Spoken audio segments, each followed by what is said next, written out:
बिस्मिल्लाहिर्रहमानिर्रहीम जी, अस्सलाम वालेकुम। बैठक में आपको खुशामदीद। आज ट्रंप ने पता नहीं कौन सा बदला लेना है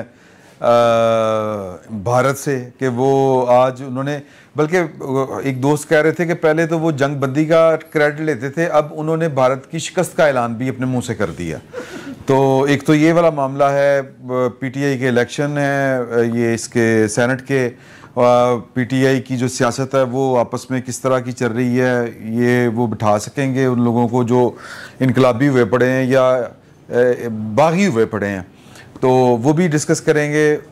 दूसरा जो है वो इशू, बड़े इश्यूज़ में ये नहीं, पाकिस्तान तहरीक इंसाफ की इंटरनल पॉलिटिक्स, और फिर वो 5 अगस्त का पिछले हफ्ते वो ट्वीट भी आया था इमरान खान साहब का, उससे पिछले हफ्ते फिर वो लास्ट सैटरडे को ही अली मीन गंडापुर साहब लाहौर आए, वो 90 दिन की डेडलाइन दे के चले गए। इमरान खान साहब ने भी यू टर्न ले लिया। इसके अलावा बारिशें बड़ी ज़बरदस्त किस्म की और खौफनाक किस्म की हुई हैं और जानी नुकसान हुआ है। 53 के करीब जो हैं वो, बल नहीं 109 पंजाब में और ओवरऑल से ज़्यादा इस तरह। हाँ जी, यही डिस्कस करा। 164 पूरे मुल्क के अंदर जनाब बंदे जो हैं वो जान से गए हैं, लेकिन मरियम बीबी कह रही हैं कि साड़ा कोई कसूर नहीं। चले ये भी डिस्कस कर लेते हैं कि उनका कसूर कोई है या नहीं है। और भी मामलात हैं, जिस तरह चीनी का एक बहुत बड़ा इशू है, और फिर इवन के जो सेनेट के जो टिकट हैं, वो जो चीनी और सेनेट के जो टिकट बट रहे हैं, इन दोनों में मुमासलत सी एक नज़र आती है। वो क्यों नज़र आती है वो आगे चल के बात करें। कनेक्शन है नहीं, मुमासलत भी है ना, लीड थी कि जनाब चले, वो जब मौका आएगा तो फिर उस पर बात करेंगे। और जी जी जी जी, तो आज लुकमे बारू बहुत आ रहे हैं ना, तो जो जब बाहर से लुकमे आ रहे हैं तो इसका मतलब ये है कि आपकी अहलियत के ऊपर लोगों को शक हो गया होगा कि सारे पल्लू बैठे हुए। नहीं, आप जो है वो अवाम की आवाज क्यों दबाना चाहते हैं? नहीं, मैं आवाज दबा नहीं रहा, मैं आपको तो उस आवाज को मल्टीप्लाई करना तो मैं करके तो देते दिता है, लेकिन नाल ਤੁਹਾਨੂੰ ਇਹ ਵੀ ਦੱਸਿਆ ਕਿ ਲੋਕ ਤੁਹਾਡੇ ਬਾਰੇ ਸੋਚਦੇ ਕੀ ਨੇ। अच्छा, सिर्फ मेरे इकल्ले ਦੇ ਬਾਰੇ ਸੋਚਦੇ ਕਹਿੰਦੀ ਹੈ तुझको, बल्कि साथ यार मेरा ख्याल है कि इस दफा अगर ਤੁਸੀਂ इजाजत ਦਿਓ ਤੇ ਦੋ ਬੰਦਿਆਂ ਨਾਲ ਬਹੁਤ ਜ਼ਿਆਦਤੀ ਹੁੰਦੀ ਹੈ। ਇੱਕ ਸ਼ਕੀਲ ਸਾਹਿਬ ਨਾਲ, ਇੱਕ ਇਮਦਾਦ ਸੁਮਰੋ ਸਾਹਿਬ ਨਾਲ, ਨਾ ਸੌਰੀ ਆ ਭਾਈ ਜਿਹੜੇ ਨੂਰਲਾ ਸਾਹਿਬ ਨਾਲ, ਤੇ ਸਰ ਅਮਰੀਕਾ ਜਦੋਂ ਗਏ ਉੱਥੇ ਵੀ, ਜਦੋਂ ਮੈਂ ਕਿਧਰੇ ਹੋਰ भी गया ना, जिथे जिथे गया, बल्कि ये तो उम्र पे गए वहां भी इनके साथ नानी साहब जी किसी ने बात नहीं करने दी। हाँ जी, इन्होंने मैनू हमेशा ही होया कि जी आप नूरला साहब को बोलने नहीं देते। मैं कहा उन्हें पूरी तकरीर याद की होंगी है, की करे बंदा। और एक ही बज़्म अदब वाली और शुरू करते हैं। मैंने सुना है कि भी वो जैसे करते हैं तो हाथ कट जाते हैं कैमरे के फ्रेम से बाहर। हाँ, वो व्लॉग देख रहे हैं। तो सर ऐद की तकरीर तुसी करो। मलिक साहब, बारिशों के ऊपर जरा जो है वो आप बताएं कि मरियम बीबी कहती हैं कि जी के जो लोग गए हैं वो अल्लाह की मर्जी, साड़ा कसूर कोई नहीं, ये नागानी अमवात थी। किसी हद तक बात ये मानने वाली है और किसी हद तक ये मानने वाली नहीं भी। ताड़ा ही ख्याल? मेरा ख्याल है कि किसी हद तक बात मानी जा सकती है। अच्छा, इससे पहले एक सान्या हुआ था सवात में, वो यार तुझे स्वाद तो चले सर बात सुन तो लिया करें ना। चलो, मैं आ रहा हूँ मरियम बीबी की तरफ भी। ठीक है। तो वहाँ पे उन लोगों को रेस्क्यू नहीं किया गया था। ठीक। यहाँ पे तो लोगों को कम से कम रेस्क्यू किया जा रहा है। नागहानी आफात आती हैं, ठीक है, लेकिन क्या उस नागहानी आफात से निपटने के लिए आपकी जो इंतज़ामिया है या जो भी मुतलका अदारे हैं, क्या वो एक्टिव हैं या नहीं है? पंजाब में हमें वो एक्टिव नज़र आते हैं, कदरे उससे काफ़ी बेहतर है। लेकिन एक और इशू मैं उस पर चाहता हूँ, मैं उस पर बात कर लूँ, चीनी। क्योंकि चीनी पे जो जुल्म किया जा रहा है इस कौम के साथ, नहीं सर बारी नहीं, चूँकि मैं समझता हूँ कि ये सबसे अहम इशू है। अब शुगर माफिया ने हुकूमत के साथ बैठ के एक नया मुआहदा कर लिया। हालांकि शुगर माफिया तो वो इस पूरे शुगर माफिया में और हुकूमतों में कोई फ़र्क है? नहीं सर, कोई फ़र्क नहीं, हुकूमत ही उनकी है। ठीक। पंजाब में शुगर मिलें शरीफ बरादरान की, चौधरीों की, तरीन साहब की, और सिंध में जरदारियों की, तो हुकूमतें भी उन्हीं की हैं। तो वो ये हुकूमत ही माफिया की हुकूमत है। लेकिन खूबसूरती है, देखो इस हुकूमत ने करना ये था कि जिसने हलफ लिया है कि इस अवाम के मफाद का तहफ़्फ़ुज़ करना है, अवाम की जेबों पे अभी जो कीमतें बढ़ाई गई हैं ना, पिछले कुछ 1.5-2 माह में सर। हाँ यार, पेट्रोल की कीमतें, पेट्रोल पेट्रोल की के कीमतें। मुताबिक इमरान साहब 100 अरब रुपया आवाम की जेबों से निकलवाया गया है सिर्फ कीमतें बढ़ा के। अच्छा, उससे पहले जब चीनी एक्सपोर्ट की गई है उससे शुगर माफिया ने 114 अरब रुपया जो है वो उससे इकट्ठा किया है। अब चीनी इंपोर्ट की जाएगी और चीनी कब आनी है? चीनी आनी है आपके पास कोई आई थिंक वो शायद अक्टूबर नवंबर में अक्टूबर में क्रशिंग सीजन शुरू हो जाएगा और उस वक्त ये किसान का गला दबाएंगे, उससे फसल नहीं लेंगे ना। हाँ। अब तैयार फसल कहाँ उठा के लेके जाएगा? हाँ, ठीक है। अब खान साहब तो माशाल्लाह बड़े जिम्मेदार हैं, इन जैसा बंदा तो शायद अपनी फसल संभाल ले। अब कोई छोटा मोटा जिम्मेदार जो है, अच्छा, हाँ, मौका कभी कभी मिल जाए। हाँ, ठीक है। जो पिछली बारी ना की थी मैं कहा चलो अच्छा। अब छोटा जिम्मेदार सर ये उसकी फसल नहीं लेंगे, बिल्कुल उसी तरह किया जाएगा जिस तरह 2 साल पहले गंदम की फसल पे किसान के साथ किया गया था कि जी हमने चूंकि यूक्रेन से गंदम ये निगरान सेटअप में मंगवा ली गई थी, हमारे पास तो इतनी गंदम पड़ी है, कहाँ रखें जी? हाँ। नहीं ली, पिस गया किसान, इस बार भी नहीं ली। अब गन्ने पे भी यही किया जाएगा। अब फसल आ जाएगी, किसान फसल उठाएगा, वो जाके शुगर मिल के पास लेके जाएगा जी लो जी खरीद लो, ताकि मेहरबानी रखो। वो कहेंगे नहीं जी हमारे पास तो पहले से इतना स्टॉक पड़ा, किधर रखें इसको, क्या करेंगे हम?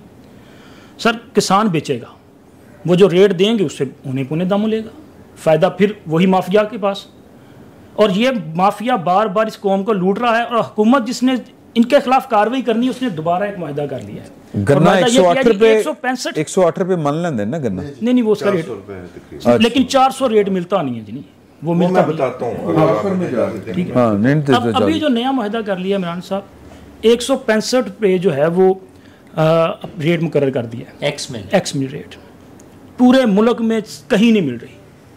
वज़ीर ख़जाना साहब या वज़ीर आज़म साहब ये जाके कहीं बताएं ना, कहीं जगह खड़े होकर बताएं ना कि ये देखें जी वो 165 में मिल रही है। 205 रुपये मुख्तलिफ शहरों में, मतलब तकरीबन 190 से लेके 205 रुपये तक चीनी फ़रोख्त की जा रही है। कहाँ है ये हुकूमत? दावा करते हैं जी हमने वो जो है अपना इस मुल्क को बहरान से निकाल लिया है, कोई नहीं। अच्छा, हर मसले का हल एक नई वजारत। अब नई वजारत बनेगी तो फिर नई वजारत का मेरा तो ख्याल से कि मरियम बीबी मिलता रहेगा। जिस दिन इन्होंने ये किया है उसी दिन ये चीनी वाला इशू बना था, और मेरा ये ख्याल था कि मरियम बीबी जो हैं वो हमजा शहबाज की मिल के ऊपर छापा मरवाएंगी। सलमान हमजा जो भी ना ਤੇ ਉਹ ਤਾਂ ਨਹੀਂ ਮਰਵਾਇਆ ਇਹਨਾਂ ਨੇ ਨਾ? ਨਹੀਂ ਸਰ, ਛਾਪੇ ਪੈਂਦੇ ਨੇ ਨਾ। ਕਿਦੇ? ਤੁਸੀਂ ਜ਼ਰਾ ਬਾਹਰ ਨਿਕਲੋ, ਜੇ ਤੁਹਾਡੀ ਨੰਬਰ ਪਲੇਟ ਸਹੀ नहीं है तो ਤੁਹਾਨੂੰ ਜਾਣ ਹੀ ਦੇਣਾ ਉਹਨੇ ਅੱਗੇ। बड़े डाडे थे सर। हाँ, आपके पास वो मतलब कोई ना कोई आ जाएगा, वो पूछ लेगा भाई ये आप क्या कर रहे हैं, ये बेचारा कोई रेडी बान सारा दिन वो बेचारा रील चले कोई और कोई पॉइंट तो उसके बाद उसको क्या ਤੁਸੀਂ ਕਿਹੜੇ ਚੱਕਰ उसकी वो पूरे ਨਿਕਾਲ का तो तबाह ਹੁਣ कर दिया। ਇਹਨਾਂ ਨੇ ਆਪਣਾ ਇਖਤਿਆਰ ਜਿਹੜਾ ਨਾ ਉਹ ਨਹੀਂ ਸੀ ਦਿੱਤਾ, ਹੁਣ ਕਹਿ ਰਹੇ ਨੇ ਮੈਂ ਲਾ। अच्छा, अब सेनेट के इलेक्शन में बात कर दूं या उसके ओ बाद? यार एक मिनट साह ले लो यार, ਤੁਸੀਂ ਕਿਹੜੇ ਚੱਕਰਾਂ ਦੇ ਚ ਪੈ ਗਏ? ਨਹੀਂ ਕਿਉਂ ਨਹੀਂ, ਇੱਧਰ ਦਿਓ ਸਾਰੇ ਨਾ ਦਿਓ, ਇਹਨਾਂ ਨੂੰ ਐਤ ਕੀਤਾ ਜਿਹੜਾ ਨਾ बारिशें रूटीन से ज़्यादा हुई हैं, उसमें ज़ाहिर है दुनिया भर में होता है तबाही का सीन, हमने अमेरिका में और यूरोप में भी देखा है। हमारे यहाँ मिसमैनेजमेंट ज़्यादा होती है, हमारे यहाँ नालायकी और नाअहली मौजूद है। अच्छा, बारिश वाले दिन अगर वासा के लोग सड़कों पे खड़े हैं पानी निकालने के लिए, वो अपनी जगह ठीक है, वो कारकर्दगी अपनी जगह, लेकिन उसकी जो बड़ी तबाही की वजूहात हैं वो तो अपनी जगह कायम है।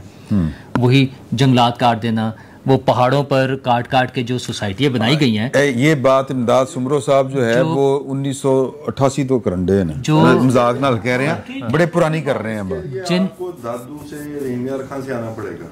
अच्छा, जिन सिविक सेंस हमें बेहतर है। हाँ, अच्छा, जिन पहाड़ों पे काट के सोसाइटियाँ बनाई गई थी वो लैंडस्लाइडिंग में पूरे पूरे घर बह गए हैं। अच्छा, रिवर्स सवान जो है उसके बेड पे जो बनाई गई हैं हाउसिंग सोसाइटी है, blue water city, blue water तो अलग है, ब्लू वर्ल्ड का भी मैं बताता हूँ आपको बाद में, उस पर आता हूँ। बाकी जो है वहाँ पे बहरिया और डीएचए के फेजेस है ना, डीएचए का है बाकायदा। डीएचए ने सिर्फ एक कमाल किया था कि उन्होंने एक कंक्रीट वॉल बना दी थी, तो वो भी इस दफा बच गई है, तो शुक्र करें उनके लोग जो है वहाँ पे रहने वाले, वरना पानी तो आ गया था, वो वॉल के तकरीबन ऊपर तक पहुँच बराबर तकरीबन पहुँच गया था। ठीक है, कब तक बचेगी? अगर अच्छा उसमें कहीं छोटा मोटा अगर एक शगाफ आ गया तो उड़ जाएगी, पानी का जो प्रेशर और जो बहाव आता है वो उस पर नहीं रुक सकता। तो जो सड़कों पे खुले हुए वो गटर हैं जिनमें लोग डूब जाते हैं, जो गड़े पड़े हुए हैं। बारिश का पानी तो दुनिया भर में खड़ा होता है, ये कोई अनोखी चीज़ नहीं है, पाकिस्तान में भी हो सकता है, जहाँ जब एक दिन में 250 मिलीमीटर इस्लामाबाद में और चकवाल में तो चूंकि क्लाउड बर्स्ट हो गया तो 450 मिलीमीटर से भी ज़्यादा बारिश हुई है। ये दुनिया भर में होता है, वहाँ पानी भी खड़ा होता है, घरों में भी आ जाता है, ये सारी चीज़ें मुमकिन है। लेकिन जो टूटी हुई सड़कें, सड़कों पर गड़े और वो गटर जो खुले होते हैं, उनमें जो लोग डूब के मरते हैं या नुकसानात होते हैं, वो तो हमारी नाअहली की वजह से ना। और वो उस दिन बारिश वाले दिन नहीं मैनेज हो सकते, वो थ्रू आउट द ईयर उस पर काम होने की जरूरत होती है, जो हम नहीं करते। क्योंकि हमें तो बस एंड में आके बताना है कि वो लोग खड़े हुए हैं, उस दिन लोग खड़े हुए हैं, नो डाउट। मैं रोड पे, ये फिरोजपुर रोड से जाता हूँ, मुझे रास्ते में 3 जगह वासा के कैंप लगे हुए नजर आते हैं और रात को 1-2 बजे तक भी बैठे हुए होते हैं लोग। ये अपनी जगह एक अच्छी बात है जहाँ काम हो रहा है, लेकिन लोगों की जो जानों को बचाने के लिए जो ओवरऑल ड्यूटी है, वो शायद अकेली वज़ीर आला के काम की ना हो, किसी और के भी काम होंगे। जिन लोगों ने जो सोसाइटियाँ बनाई हैं और काटे हैं, और जंगल और पहाड़ और दरियाओं के बेड्स, वो सबकी जिम्मेदारी है। बेकसूर है। नहीं, मैं तो जो सड़कों पे गड़े पड़े हुए हैं और जो गटर खुले हुए हैं, उसके लिए हुकूमत जिम्मेदार है ना। तो हुकूमत की चीफ एग्जीक्यूटिव वज़ीर आला हैं, वो जिम्मेदार हैं, सब लोग जिम्मेदार हैं। और जो इन्होंने चीनी की बात की है, वो लूट मार का एक तरीका है। 114 अरब रुपए ये जिस तरह बता रहे हैं कि वो सिर्फ चीनी को एक्सपोर्ट करने में कमाए हैं। उसके बाद जो इंपोर्ट वाले थे, और अच्छा, एक्सपोर्ट करने के बाद जो चीनी की प्राइस बढ़ाई है, उसमें 90 बिलियन और कमाए हैं। चलें 100 कर लें, 90 से 100 अरब रुपया फिर कमा लिया। अच्छा, अभी जो इंपोर्ट करनी थी उसके लिए फ़िलहाल रुक गया था, IMF ने भी वो कर दिया कि आप एग्जेम्पशंस दे रहे हैं सारी ड्यूटीज़ की, लेकिन वो दोबारा फिर एग्रीमेंट हो रहा है। एग्रीमेंट क्यों हो रहा है कि ज़ाहिर है सबका बेनिफिट है, अपनी जो है। दूसरी तरफ यूटिलिटी स्टोर्स बंद कर रहे हैं, और यूटिलिटी स्टोर्स के लिए लॉस कितना हो रहा है जी? 5 अरब रुपए का लॉस था साल का। अच्छा, 5 अरब रुपए के लॉस के लिए बंद कर दिया है। एक डिस्कोज जो है हमारी, ये बिजली की डिस्ट्रीब्यूशन कंपनीज जो हैं, उनका 60, 70, 80 अरब रुपए का लॉस है 6-6 महीने का। अच्छा, ਜਿਹੜੀ ਬਿਲਡਿੰਗ ਬਣਾ ਰਹੇ ਨੇ 5 ਅਰਬ ਰੁਪਏ ਜਿਹੜਾ ਲਾ ਰਹੇ ਨੇ DGPR 5-6 बन रही है, DGPR भी बन रही है उधर। DGPR ਦੀ ਮੈਨੂੰ ਦੱਸੋ, ਉਹਦੀ ਸਾਨੂੰ ਨਹੀਂ ਪਤਾ, ਉਹਦਾ नहीं ਸਾਨੂੰ पता। DGPR सुन लेना है, DGPR की बिल्डिंग जो है वो कह के उन्होंने कहा कि जी इन्हें ज़ायदल मियाद करार दो, डंडा दे के करवाया, और 5 अरब रुपया ਉਹਦੇ ਬਿਲਡਿੰਗ ਤੇ ਲੱਗ ਰਿਹਾ, और 6 ਮਹੀਨੇ ਵਾਸਤੇ ਕਿਧਰੇ ਹੋਰ शिफ्ट कर रहे हैं। ਇਹ ਕਿਹੜੀ गवर्नेंस है? अच्छा, अगर वो शिफ्ट करना है तो मतलब वहीं बैठे रहे जब बन रही है बिल्डिंग, अगर बिल्डिंग बन रही है तो उसमें बैठे रहे, वो बिल्डिंग ਜਿਹੜੀ है वहां कैंप लगा लें, सामने ऑफिस बरासपुरा लाने की लोड़ नहीं, वो जो बिल्डिंग है, आप भी तो यही काम कर रहे हैं। मसला ये है कि बिल्डिंग्स शहर में 50 जगहों पे बिल्डिंग्स बन रही हैं। भाई मैं जो खबर आई है, मैं उसके बाकी बिल्डिंग का मुझे नहीं पता, मैं इसलिए बता मैं सिर्फ आपको नहीं तरफदारी ना करो, मैं मेरे किसी की सवाल का तरफदारी जवाब नहीं दे। कर रहा। अच्छा, इसमें क्या सवाल क्या है? इसमें सवाल क्या है? सवाल है कि ਤੁਹਾਡੀ ਮਿਨਿਸਟਰ ਨਾਲ ਰੋਜ਼ਾਨਾ ਮੁਲਾਕਾਤ ਹੁੰਦੀ है, ਤੁਸੀਂ ਇਹਦੇ ਕੋਲ ਪੁੱਛਿਆ ਕਿਉਂ ਇਹ ਕੰਮ ਹੋ ਰਿਹਾ 2 नंबर? इसमें 2 नंबर क्या है भाई? वो एक खबर है, एक मिनट, ये आपका खबर है। नहीं, फिर वही बात है, आप मखदूश इमारत नहीं आने नजर आता है, तुम रोजाना रहते हो उथे। मैं रोजाना जाता हूँ, हाँ। इसलिए मैं कह रहा हूँ सरकारी इमारत मखदूश है नहीं है, मखदूश फिर क्यों कर रहे हैं? सवाल किया, फिर वही बात है यार। अगर अच्छी बिल्डिंग, अच्छा नहीं, शहर में जरूरत नहीं है। अच्छा, शहर में अच्छा, इस पे बात की जा सकती है, शहर में बिल्कुल सरकार की 1 से ज्यादा बिल्डिंग्स बन रही हैं, उन सब के लिए हमें क्वेश्चन करना चाहिए कि क्या जरूरत है। भाई जितना पता चल गया ना, मुझे पता है ना, मुझे दूसरी भी पता है, सिविल सेक्रेटेरिएट के साथ बन रही है। अच्छा, सिविल सेक्रेटेरिएट के अंदर कुछ ब्लॉक्स को गिरा के मुसलसल बनाया जा रहा होता है, वो भी 2 नंबर ही है। मसला ये कि आपको नहीं पता ना, चूंकि आपने एक चीज सुन लिया तो आपको 2 नंबर लग रही है। मैंने जड़ी गल दा पता, मैं सवाल कर सकना कि नहीं? अच्छा, तो कर लिया ना आपने, अब जवाब सुन लेना कि अच्छा जवाब है वे कि जी और भी बढ़ियां बन रही हैं। अच्छा, तो एक जवाब, अच्छा नहीं, जवाब मैं आपकी मर्जी का दूं। अच्छा, मुझे बताएं, नहीं 1 मिनट ठहर जाए। अच्छा, आप मुझे बताएं कि मैं क्या जवाब दूं, वो बताएं, मैं वो जवाब दे दूं। ਤੁਸੀਂ ਕਹੋ ਕਿ ਮੈਂ ਮਿਨਿਸਟਰ ਨੂੰ ਪੁੱਛਿਆ ਨੇ ਮੈਨੂੰ ਨਹੀਂ ਦੱਸਿਆ। अच्छा, मैंने मिनिस्टर को, अच्छा या ਤੁਸੀਂ ਕਹੋ ਕਿ ਮੈਂ ਮਿਨਿਸटर नहीं बह के धड़ा घुटदा मिनिस्टर ਦਾ यार। नहीं, उनकी ख्वाहिश ये है कि वो जो सवाल पूछ रहे हैं उसका जवाब भी मैं उनकी मर्जी का दूं। मेरी मर्जी का नहीं, जो ये बताएं, वो ये बताएं कि आपने उनसे पूछा? नहीं पूछा। तो फिर वकालत करेंगे का तो करेंगे? मैं वकालत नहीं कर रहा, मैं आप वकालत कर रहे हो कि और भी बिल्डिंगें बढ़ रही हैं। मैं फिर अच्छा चलो 1 मिनट छोड़ो, 1 मिनट छोड़ो ना, नहीं 1 मिनट छोड़ो, दोबारा कर लेने हैं। सर खान साहब चीनी दे उत्ते आ जाओ जरा। नहीं, नूरुल्लाह साहब ने अभी बात मुकम्मल नहीं केड़ी गल, दोबारा आ जाने यार। और नहीं, ये मेरा इस्तेहकाक है सर, इस तरह ना करो, बड़े किसी दिन हाँ प्लीज हो जाते हो। नहीं दोबारा देंगे, मैं दोबारा देंगा ना, क्योंकि उन्हों का भी टैंपरेचर डाउन हो ले, मेरा भी हो लवे। ਅਸੀਂ ਦੋਵੇਂ ਮੇਰਾ ਖਿਆਲ ਹੈ ਕਿ ਗਲਤ ਕਰ ਗਏ ਆ ਥੋੜਾ ਤੇ ਅਸੀਂ ਲਿਆਦਾ ਉਹਨਾਂ ਨੂੰ ਵਕਫਾ ਹੀ ਲੈਂਦੇ। वैसे उन्होंने बात कर लेने दिया, हाँ तो कर लेने हैं, आ जाने। सवाल पूछने के बाद आप चाहते हैं कि जवाब आपकी मर्जी का मिले सर, वरना ना हो, वरना बात ही ना हो, वरना उनसे माइक वापस ले लें। आपको भी शौक है कि साथ बैठना परे बैठे हैं ताकि नहीं, जब मैं खुलकर वहाँ बात तो बैठता कर था तब सकें। यही हाल था। अच्छा खान साहब, चीनी और बारिश। अच्छा जी, बारिश के हवाले से जो बात है, एक तो एक कौन है? तुसी सर बड़े बड़े काबिल लोग और ज़हीन लोग और बड़े जनाब बड़े लोग बैठे ने, बाइख्तियार लोग बैठे हुए ने। अच्छा तुसी नहीं कीता, तुसी कीता। अच्छा चलो चलो चलो छड्डो जी। अच्छा अच्छा आज गुस्सा चढ़ा है सर प्लीज। नहीं नहीं नहीं, मैं I am very much normal. बारिशें मामूल से बहुत ज़्यादा हुई हैं और मुझे ये कहने में कोई आर नहीं है कि बारिशों के हवाले से जो इंतजामात हैं जो मौजूद थे वो बेहतरीन हुए हैं। यही कुछ ही लड़ा जा सकता है, पूरी दुनिया में इसी तरह होता है। ठीक है, मामला इससे आगे जाता है। वो ये है कि ये जो हाउसिंग सोसाइटीज़ बनी, ये जो पूरा पाकिस्तान कंक्रीट में बदला गया और जो दरियाओं के रास्ते रोके गए, नदियों के रास्ते रोके गए, ये तबाही हम उसकी वजह से देख रहे हैं। मेरा मुतालबा ये है कि आने वाले दिनों में कोई हाउसिंग सोसाइटीज़ को कहीं रोका भी जाएगा तो नहीं रोका जाएगा कि ये मसाइल इससे बढ़कर आएंगे, इससे भी बढ़ के आएंगे। ये बहरिया टाउन हो गया, वो ब्लू वर्ल्ड की आप बात कर रहे थे, वहां 10-10 फुट पानी था और हाई राइज बिल्डिंगा वाल जाना चाहिए। दोबारा आए ने, दोबारा सर दोबारा आए ने, मैंने कोई मसला नहीं यार। खुदा ना खास्ता वहां लोग रह रहे होते तो क्या हाल होना था। नहीं, वहाँ पे लोग थे जिनको हेलीकॉप्टर से रेस्क्यू किया गया। फिर ये बहरिया टाउन की जमीन जो है वो शायद जंगल की जमीन थी, मैंने सुना था। मेरा ख्याल फखर दुरानी साहब की वो खबर थी, वो परवेज इलाही ने वो दी थी बहरिया टाउन वालों को। कोर्ट वो जमीन रिवर्स कर चुका है।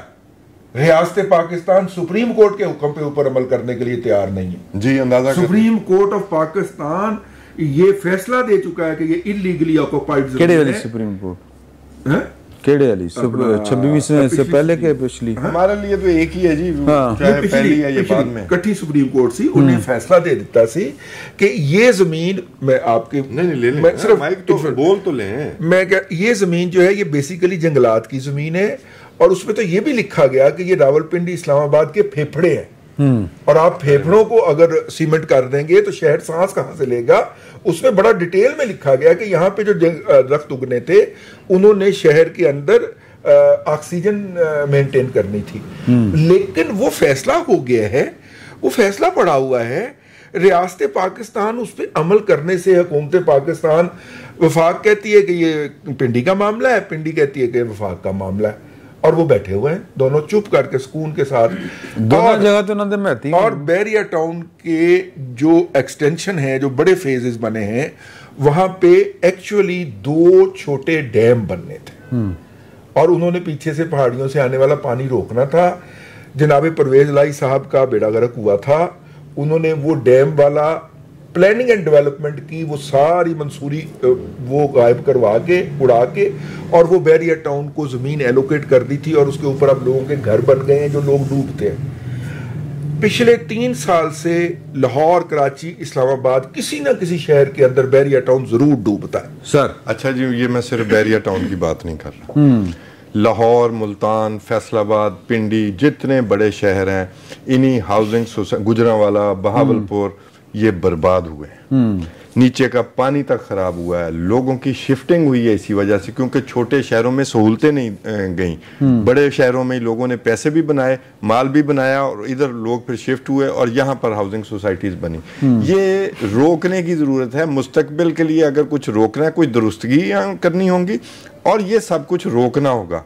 आपको अपना जो ग्रीन लैंड है जिसको कहते हैं उसको बचाना होगा, अदरवाइज ये कल को इससे भी बढ़ के आएगा। क्लाइमेट चेंज का आप शिकार हैं। मोस्ट वल्नरेबल कंट्री मेरे ख्याल समझे जाते हैं पाकिस्तान के हवाले से, ये कम से कम 10 में शुमार होता है। ये है, बाकी इंतजाम जो कुछ गवर्नमेंट के पास मौजूद था उस हवाले से मैं तो सेटिस्फाइड हूँ। अब सैलाब आ गया, दरिया सवान ने जो अपना रास्ता लिया या जो बाकी है, वो पिछली जो कुताहियां हैं, जो मुजरमाना जो है ना काम जो किए गए हैं, हम उसके नतायज भुगत रहे हैं। सही। और अगर मेरा नहीं ख्याल कि इस गवर्नमेंट में भी कैपेसिटी है ये किसी हाउसिंग सोसाइटी को रोक सकते हैं, सारे इन्वेस्टर हैं। अब आ गई चीनी की बात। चीनी का मामला ये है कि ये ऐसा फ्रॉड है जो हर साल या 2 साल बाद होता है, एक ही तरीके से होता है, चाहे वो अयूब खान से के दौर से ले लें, एक ही तरीके से होता है। और हर साल जो है वो हुक्मरान इतने भोले होते हैं कि उनके साथ फ्रॉड हो जाता है। ठीक है, असल में होता ये है कि ये हुकूमत वर्सेस हुकूमत ही है। अब तो ये रिवाज पड़ गया पिछले 25-30 सालों से, कोई भी हुकूमत आ जाए वो शुगर वालों की हुकूमत होती है, वो शुगर मिलों वालों की हुकूमत है, चाहे वो जरदारी की हुकूमत हो, चाहे वो नवाज शरीफ की, शहबाज शरीफ की हुकूमत हो। वैसे अब मैं नवाज शरीफ को बीच में से निकाल रहा हूँ, क्योंकि नवाज शरीफ फैमिली की ऐसी कोई बिजनेस जो है वो पाकिस्तान में नहीं है शुगर के हवाले से। शहबाज शरीफ की हुकूमत हो, इवन इमरान खान की हुकूमत हो, कोई हुकूमत हो, इवन मार्शल लॉ हो, तब भी इनका जो है ना वो मामला फिट रहता है। पहले ये स्कैम हो चुका है और इमरान खान के दौर में भी हुआ, और आपने देखा वो जी जहांगीर तरीन को कुर्बानी का बकरा बना दिया, खुसरो बख्तियार फिर भी बैठा रहा, जिन्होंने, और ये सब पार्टनर हैं।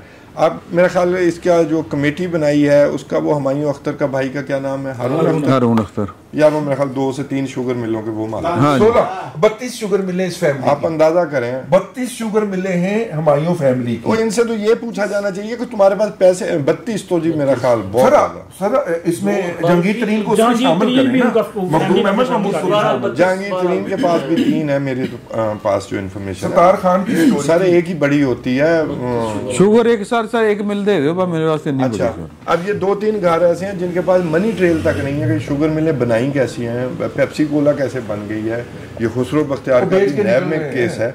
लेकिन हर साल हर किसी के हिस्से में अपनी अपनी साइज के हिसाब से 10 अरब 15 अरब ये आता है। दूसरी बात, ये मलिक साहब कह रहे थे किसान की मजबूरी का, देखें वो मेरे ऊपर उन्होंने बात की, अपनी एक तबीयत है जी, मैं वहाँ पहले परमिट लेने जाऊँ, फिर मैं वहाँ अपनी ट्रॉली ट्रक भेजूं, फिर वो उस पर जुर्माना लगाएंगे कि जब गन्ना बहुतात लगता है ना फिर उसको आपको जुर्माना भी लगता है, ठीक नहीं लाया आप। अच्छा, हाँ जी, वो आपको हाँ जी 50-60 मन आपका काट लेते हैं। फिर जी पेमेंट्स नहीं है, पेमेंट्स 4 महीने बाद हैं। मेरे इलाके में तो जी गुड़ बनता है, वेरी गुड, ठीक है, अपने घर में रख के। मैं वैसे कोई गन्ने का ऐसा काश्तकार नहीं हूँ, हम गन्ना नहीं काश्त करते, कम करते हैं, लेकिन मैं इस दफा गंदम भी काश्त नहीं करूंगा, और मेरे जैसे और कई किसान हैं जो गंदम भी काश्त नहीं करेंगे। की करोगे, की काश्त करोगे? बहुत सारी हमारे पास ऑप्शंस है, हम क्यों एक्सप्लॉइट होते हैं इन लोगों से। हाँ, और फिर 47 शुगर मिले टोटल पंजाब में। हाँ 47 है, मैंने कहा ना 2-2 3-3 है, सब ने बनाई है। अब इन लोग, ये सारे लोग गवर्नमेंट से लेकर और नीचे तक ये सब इस फ्रॉड में शामिल हैं। फिर उससे ऊपर आपने फवाद हसन फवाद का ट्वीट पढ़ा जी, क्या कहा उन्होंने, सारी गेम खोल के रख दी कि अब ये जो चीनी मंगवाई जा रही है, अब ये फूड एंड बेवरेजेस जो इंडस्ट्री है उसको फायदा देने के लिए मंगवाई जा रही है, ठीक है। हाँ। और आप जाहिर है, हाँ। अब कई इसमें मगरमच्छ है ना कि अब उनको जो है वो खुश करना है या राजी करना है। पब्लिक का तो उन्होंने कहा कि एक तो वैसे पब्लिक को बताएं कि ये चीनी ठीक ही नहीं है, हाँ। अच्छा चलो ये तो हम कह देंगे, ये साहिबों वाली बात है। आप दूसरी बात देखें कि जी ये चीनी ना ठीक होने वाला तो मामला ये है, वो कहते हैं ये 5-10% है ये पब्लिक की कंजम्पशन, बाकी इनकी कंजम्पशन है 20%, और फ्रॉड पे फ्रॉड है। मैं तो सिंपल यही कहूँगा कि आप एक दफ़ा, मैं तो नहीं समझता कि ये प्रैंक हुआ है, एक दफ़ा फिर मिलकर हमें बेवकूफ़ बनाया गया है। और पहले कितना रेट था जी ये महंगाई आने से पहले? वो तकरीबन ये 100 रुपये से कम था, फिर बढ़ के 127 पे गया। और वो जो एग्रीमेंट हुआ था ना पहले, जब चीनी एक्सपोर्ट की इजाज़त दी गई थी, तो उसमें ये मेंशन था कि इसकी मैक्सिमम प्राइस जो है वो 138 रुपए तक जाएगी, इससे ऊपर नहीं जाएगी। असल फ्रॉड क्या हुआ? आप असल फ्रॉड जिस फ्रॉडिये ने साइन किया था ना दूसरी तरफ से, उसको अब उस कमेटी का हेड बना सर असल फ्रॉड क्या हुआ? 100 से कीमत कम थी, अब आपकी हुकूमत शुगर मिल एसोसिएशन के साथ मिलकर उसे 165 रुपए पर फिक्स किया, 165। और मैंने कल ही चीनी खरीदी है, मैंने 185 रुपए खरीदी है, यानी गवर्नमेंट से खुद तस्लीम करवा लिया, आइंदा से आपका रेट अगले साल के लिए भी 165 होगा। करें बात आप, ये होता है। और ये सफेद पोश मुअज़्ज़ज़ लोग हैं, ये एलीट जो है फ्रॉम 47 इन एनी शेप, ये हमारे सर पे सवार है और इसी ने ही मुल्क नहीं बनने दिया। ये बड़े बड़े फ्रॉडिये हैं, बड़े बड़े फ्रॉडिये हैं। मुझे ज़िया दौर की वो बात याद आती है, ज़िया दौर में इन लोगों में शुगर मिलों के परमिट बांटे गए थे, शुगर मिलें बांटी। हाँ जी, क्योंकि आप ले लें लाइसेंस, कोई इन्वेस्टर आपको आके लगा देगा, वो आपके साथ हिस्सेदार हो जाएगा। ये सबसे बड़ी एग्जांपल वो खुसरो बख्तियार वाली है। मुझे पता है उनके हालात क्या थे। फिर उन इन्वेस्टर को उन्होंने मार के निकाल भी दिया गया था।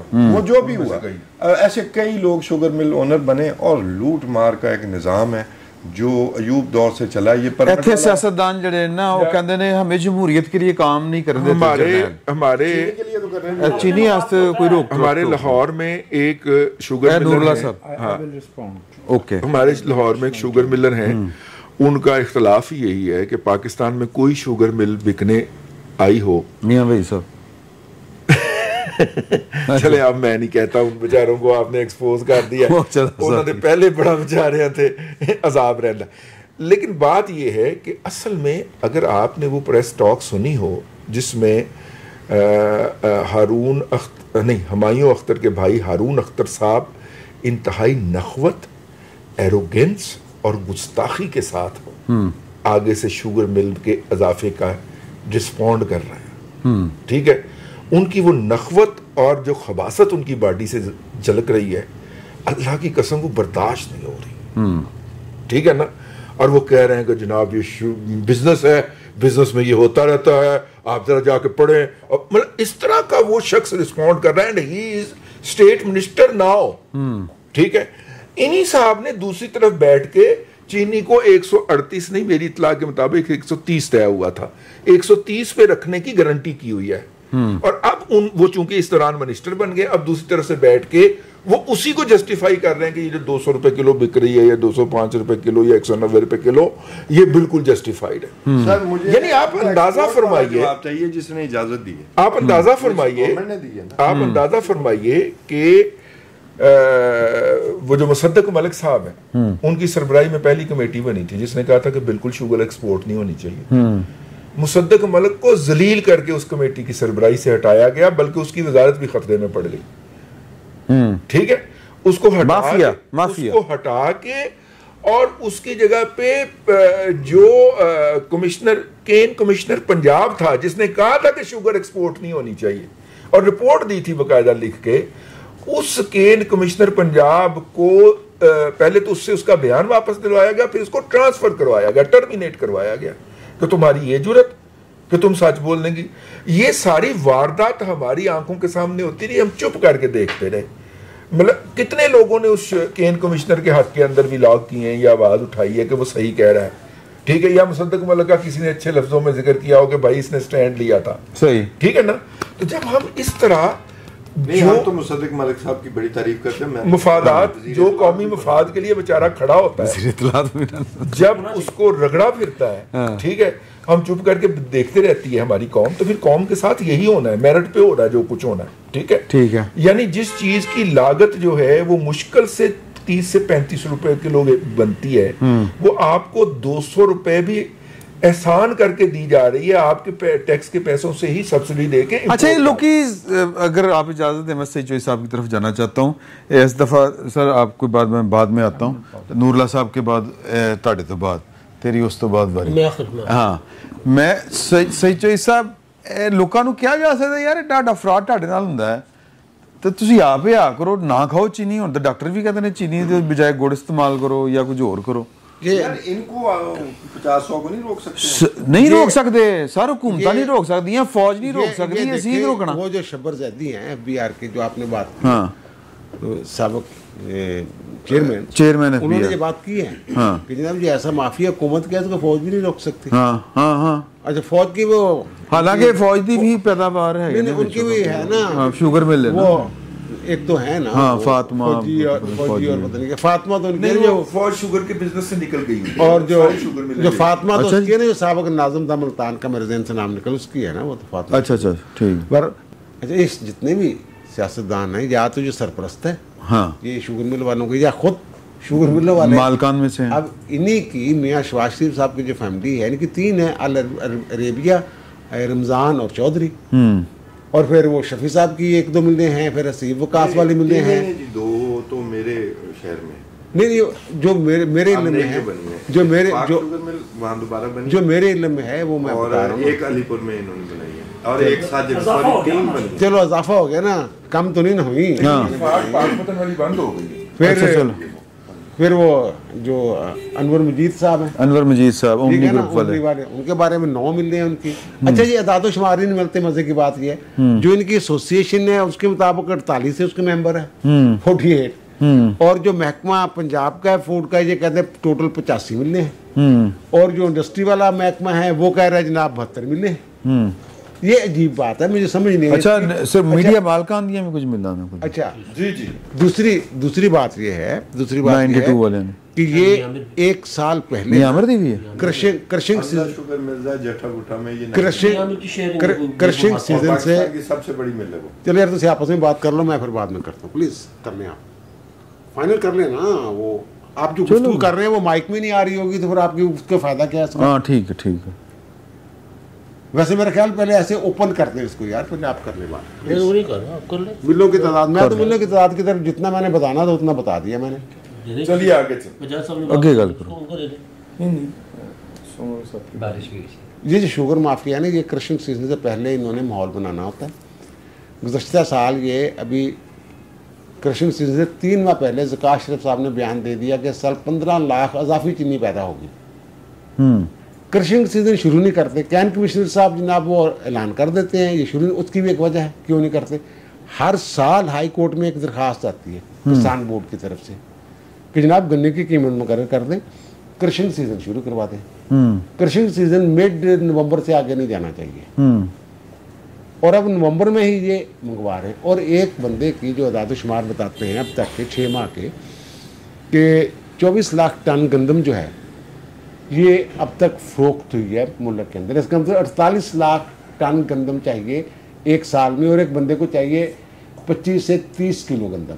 25-30 किलो उसने घर नहीं लेके जानी, वो वाली चीनी सॉरी, वो वाली चीनी नहीं जो उसने घर खरीद, वो नहीं, उस समेत, यानी जो हम मशरूबात में, मिठाई में, शादी ब्याहों पे जो भी मिठाई इस्तेमाल होता है, एक बंदे के हिस्से में वो 28 किलो चीनी आती। इनको नहीं पता था जब इन्होंने 7,50,000 टन गंदम जो है एक्सपोर्ट करने की इजाज़त दे दी, चीनी सॉरी मैं गंदम पर आ जाता हूँ, चीनी एक्सपोर्ट करने की जाए, उनको नहीं पता था जनाब हमारे मुल्क में इस साल 48 लाख टन चीनी जो है वो चाहिए होगी। जिन लोगों ने इजाज़त दी है उनसे पूछे ना कि अब 5 लाख टन चीनी क्यों मंगवाने की इजाज़त दी जा रही है। और ये 114 जो अदाद शुमार बताते हैं वो ये बताते हैं कि गंदम 1 किलो चीनी की 1 किलो की लागत जो है वो 114 रुपये है। और उसमें वो 127 से 138 से ज़्यादा कीमत नहीं होनी चाहिए। पिछले साल ये तय हुआ था कि 127 से जो कीमत जो है वो ज़्यादा, इनकी कैलकुलेशन के मुताबिक, इनकी कैलकुलेशन वो मैं अपने तौर पे तो हम जाके कर नहीं सकते। उन्होंने बताना जनाब इतने का गन्ना खरीदा है, इतने का ये खरीदा है। और अब नवंबर में जब आएगी तो किसान से गन्ना नहीं लेंगे। अच्छा, क्रशिंग सीजन देर से क्यों शुरू करते हैं? उसमें जो एक टोपी ड्रामा है वो ये है कि अगर ये नवंबर में खरीदेंगे तो गन्ने में रस ज्यादा होगा, रस कम हो जाएगा, उसकी मिठास कम होगी। कीमत मुकर्रर कर देंगे नवंबर वाली, लेंगे जाके दिसंबर के बाद तक लेते रहेंगे, जब वो बिल्कुल जो कोरे शुरू हो जाते हैं। और बिल्कुल उस वक्त गन्ने के जो रस है वो सुखड़ जाता है, कम हो जाता है, और उसमें जो चीनी होती है मिठास वो बढ़ जाती है। इनको एक दिन गन्ना सस्ता खरीदेंगे और लेके जाएं, जैसे इन्होंने कहा कि मैं पागल हूँ कि जनाब पहले परमिट बनाऊँ, फिर ट्राली लेके जाऊँ, फिर वहाँ 4-4 दिन 5-5 दिन बिस्तर लेके जाते हैं ड्राइवर बेचारे ना, वो वहाँ लेटे होते हैं। वहाँ जनाब एक अलग बिजनेस लगा होता है रेडियो का और खानों का, ये वो 4-4 5-5 दिन उनको इंतज़ार करवाते हैं। उसका मकसद ये होता है कि गंदम जो ट्राली पे गन्ना लदा होता है वो कई मन वो सूख जाता है वही, ठीक, लेकिन उसमें चीनी की मकदार उतनी रहती है। लेकिन गल ये जो सब ये सारी जो हराम पाइयां हैं, सॉरी टू दिस वर्ड, ये ठीक किस तरह हो सकती हैं? और यार ये सीधा सीधा हिसाब किताब रखे, मत अल्लाह खैर, चल जो है उनको लटकाएं पकड़े, और कौन पड़ेगा? ये मैं और आप चीनी छोड़ दें। इससे इंडिया की तरह छोटी शुगर मिल्स की इजाजत क्यों नहीं देते? असल बदमाशी यहाँ पे। हाँ अच्छा, फिर ये अच्छा एक और ड्रामा जो करते हैं कि जनाब एक इलाके में जनाब मिल पे जनाब पाबंदी लग गई, यहाँ से मिल ट्रांसफर होकर वहाँ नहीं जा रहे, फिर जनाब एक लेटर जारी होता है आर्जी तौर पे, और वो कहते हैं ना हम नई मिलों में बेसिकली एलीट लुट रही है, नई शुगर मिलों में पाबंदी लग गई जनाब। ये इन्होंने कहा जनाब अच्छा नई नहीं लगनी, हम जो हमारी तांदलिया वाली मिल है ना, ये हम उठा के लेके जा रहे हैं रहीम जार खां, हम मिल ट्रांसफर कर रहे हैं, नई नहीं लगा रहे। और एक लेटर जारी हो जाता है, फिर उसको कोई चैलेंज कर देता है, फिर उस पर एक अदालत का ठप्पा लग जाता है कि ओके है ठीक है, कुछ दिन के लिए स्टे रहता है, एक महीने के लिए, जब क्रशिंग सीजन शुरू होता है स्टे खत्म हो जाता है। वो वर्जन लैंड है, उसकी एवरेज ज्यादा है। अच्छा, इस वजह से ये सारे इधर से शिफ्ट हो। सही। ਨੂਰਲਾ ਸਾਹਿਬ, ਉਹ ਬਾਰਸ਼ਾਂ ਦੀ ਗੱਲ ਰਹਿ ਗਈ ਤੁਹਾਡੀ। वजाज साहब ने ਨੂਰਲਾ ਸਾਹਿਬ ਤੋਂ ਵਜਾਜ ਸਾਹਿਬ, नूरुल्लाह साहब ने कहा ਉਹ ਯਾਰ ਉਹਨਾਂ ਕੋਲ ਖੋਲਿਆ ਸੀ ਮਾਈਕ ਨਾ। हाँ अच्छा, हम चीनी पे जो बात कर रहे थे, जिस तरह से कमाई का मसला है और फसलों के हवाले से, तो हमारी जो क्रॉप्स का सीन है वो अच्छा नहीं है तमाम क्रॉप्स का, कि अगर खान साहब भी बैठे यहाँ बात करें कि हम अगली दफ़ा गंदम नहीं लगाएंगे तो ये एक बड़ा बहरान पैदा होगा नियर फ्यूचर में, मतलब अगला सीज़न जब स्टार्ट होगा। तो चूँकि लोगों के साथ जो कुछ हुआ है पिछले सीज़न में, जब गंदम नहीं खरीदी गई तो अच्छा गवर्नमेंट बाज़ चीज़ों पर हम कह देते हैं कि हमने कैसे वो करना है। भाई गवर्नमेंट आके टमाटर की प्राइस तो फिक्स करने के लिए छापे मारने शुरू हो जाते हैं। अच्छा जी, वो दालों की कीमतें और सारी चीज़ें, तो ये चीज़ें भी गवर्नमेंट ने ही मैनेज करनी होती हैं। अब बहुत सारा हमारा रिकॉर्ड कंप्यूटराइज्ड हो गया हुआ है, तो गवर्नमेंट के पास मैक्सिमम डाटा मौजूद है कि किस ज़मीन पर कहाँ फसल लगी हुई है। अगर उसको अच्छे तरीके से सिस्टमेटिक तरीके से ख़रीदना चाहें तो उनके लगी हुई फसलों पे, उनके खेतों पे जाकर भी खरीदी जा सकती है, और उसके लिए इदारे मौजूद हैं। पास्को और दूसरे फूड डिपार्टमेंट जो है वो बाकायदा इदारे बने हुए हैं, तनख्वाहें लेते हैं, पैसे लेते हैं, और उनके ज़रिए सारा काम हो सकता है। अब जब बारी आती है तो हुकूमत इनकार कर देती है कि हमारा तो काम ही कोई नहीं है, जबकि ये उन्हीं का काम है। बिजली, उसका पेट्रोल की कीमत की बात हो रही है, पिछले 2 माह में, 1.5 माह में 1 जून से लेकर 15 जुलाई तक 24 रुपये पेट्रोल की कीमत बढ़ गई है। अच्छा, यही वज़ीर आज़म और यही पार्टी के लोग हैं, इन्हीं पॉलिटिकल पार्टीज़ के लोग जो बैठकर कहते थे कि ये तो रात के वक्त डाका मारा है पिछली हुकूमत ने। अच्छा, ये तो इतने 70 रुपये और इतने रुपए कम होने चाहिए, 90 रुपये से ज़्यादा उस पर टैक्स ले रहे हैं। अच्छा, 100 अरब की बात नहीं है, पिछले साल पेट्रोलियम मसनूआत की कीमत सेल से जो हुकूमत ने टैक्स और टोटल कलेक्शन का मुनाफा कमाने का जो टारगेट रखा था वो 1200 अरब रुपए का था। अच्छा, वो उसमें कामयाब नहीं हुए, तकरीबन 1100 अरब रुपए उन्होंने कमाए, 100 अरब रुपए का लॉस हुआ। इस मरतबा 1400 अरब रुपए का वो रखा हुआ है, इसका मतलब और 200 अरब रुपए उन्होंने हमसे लेने हैं।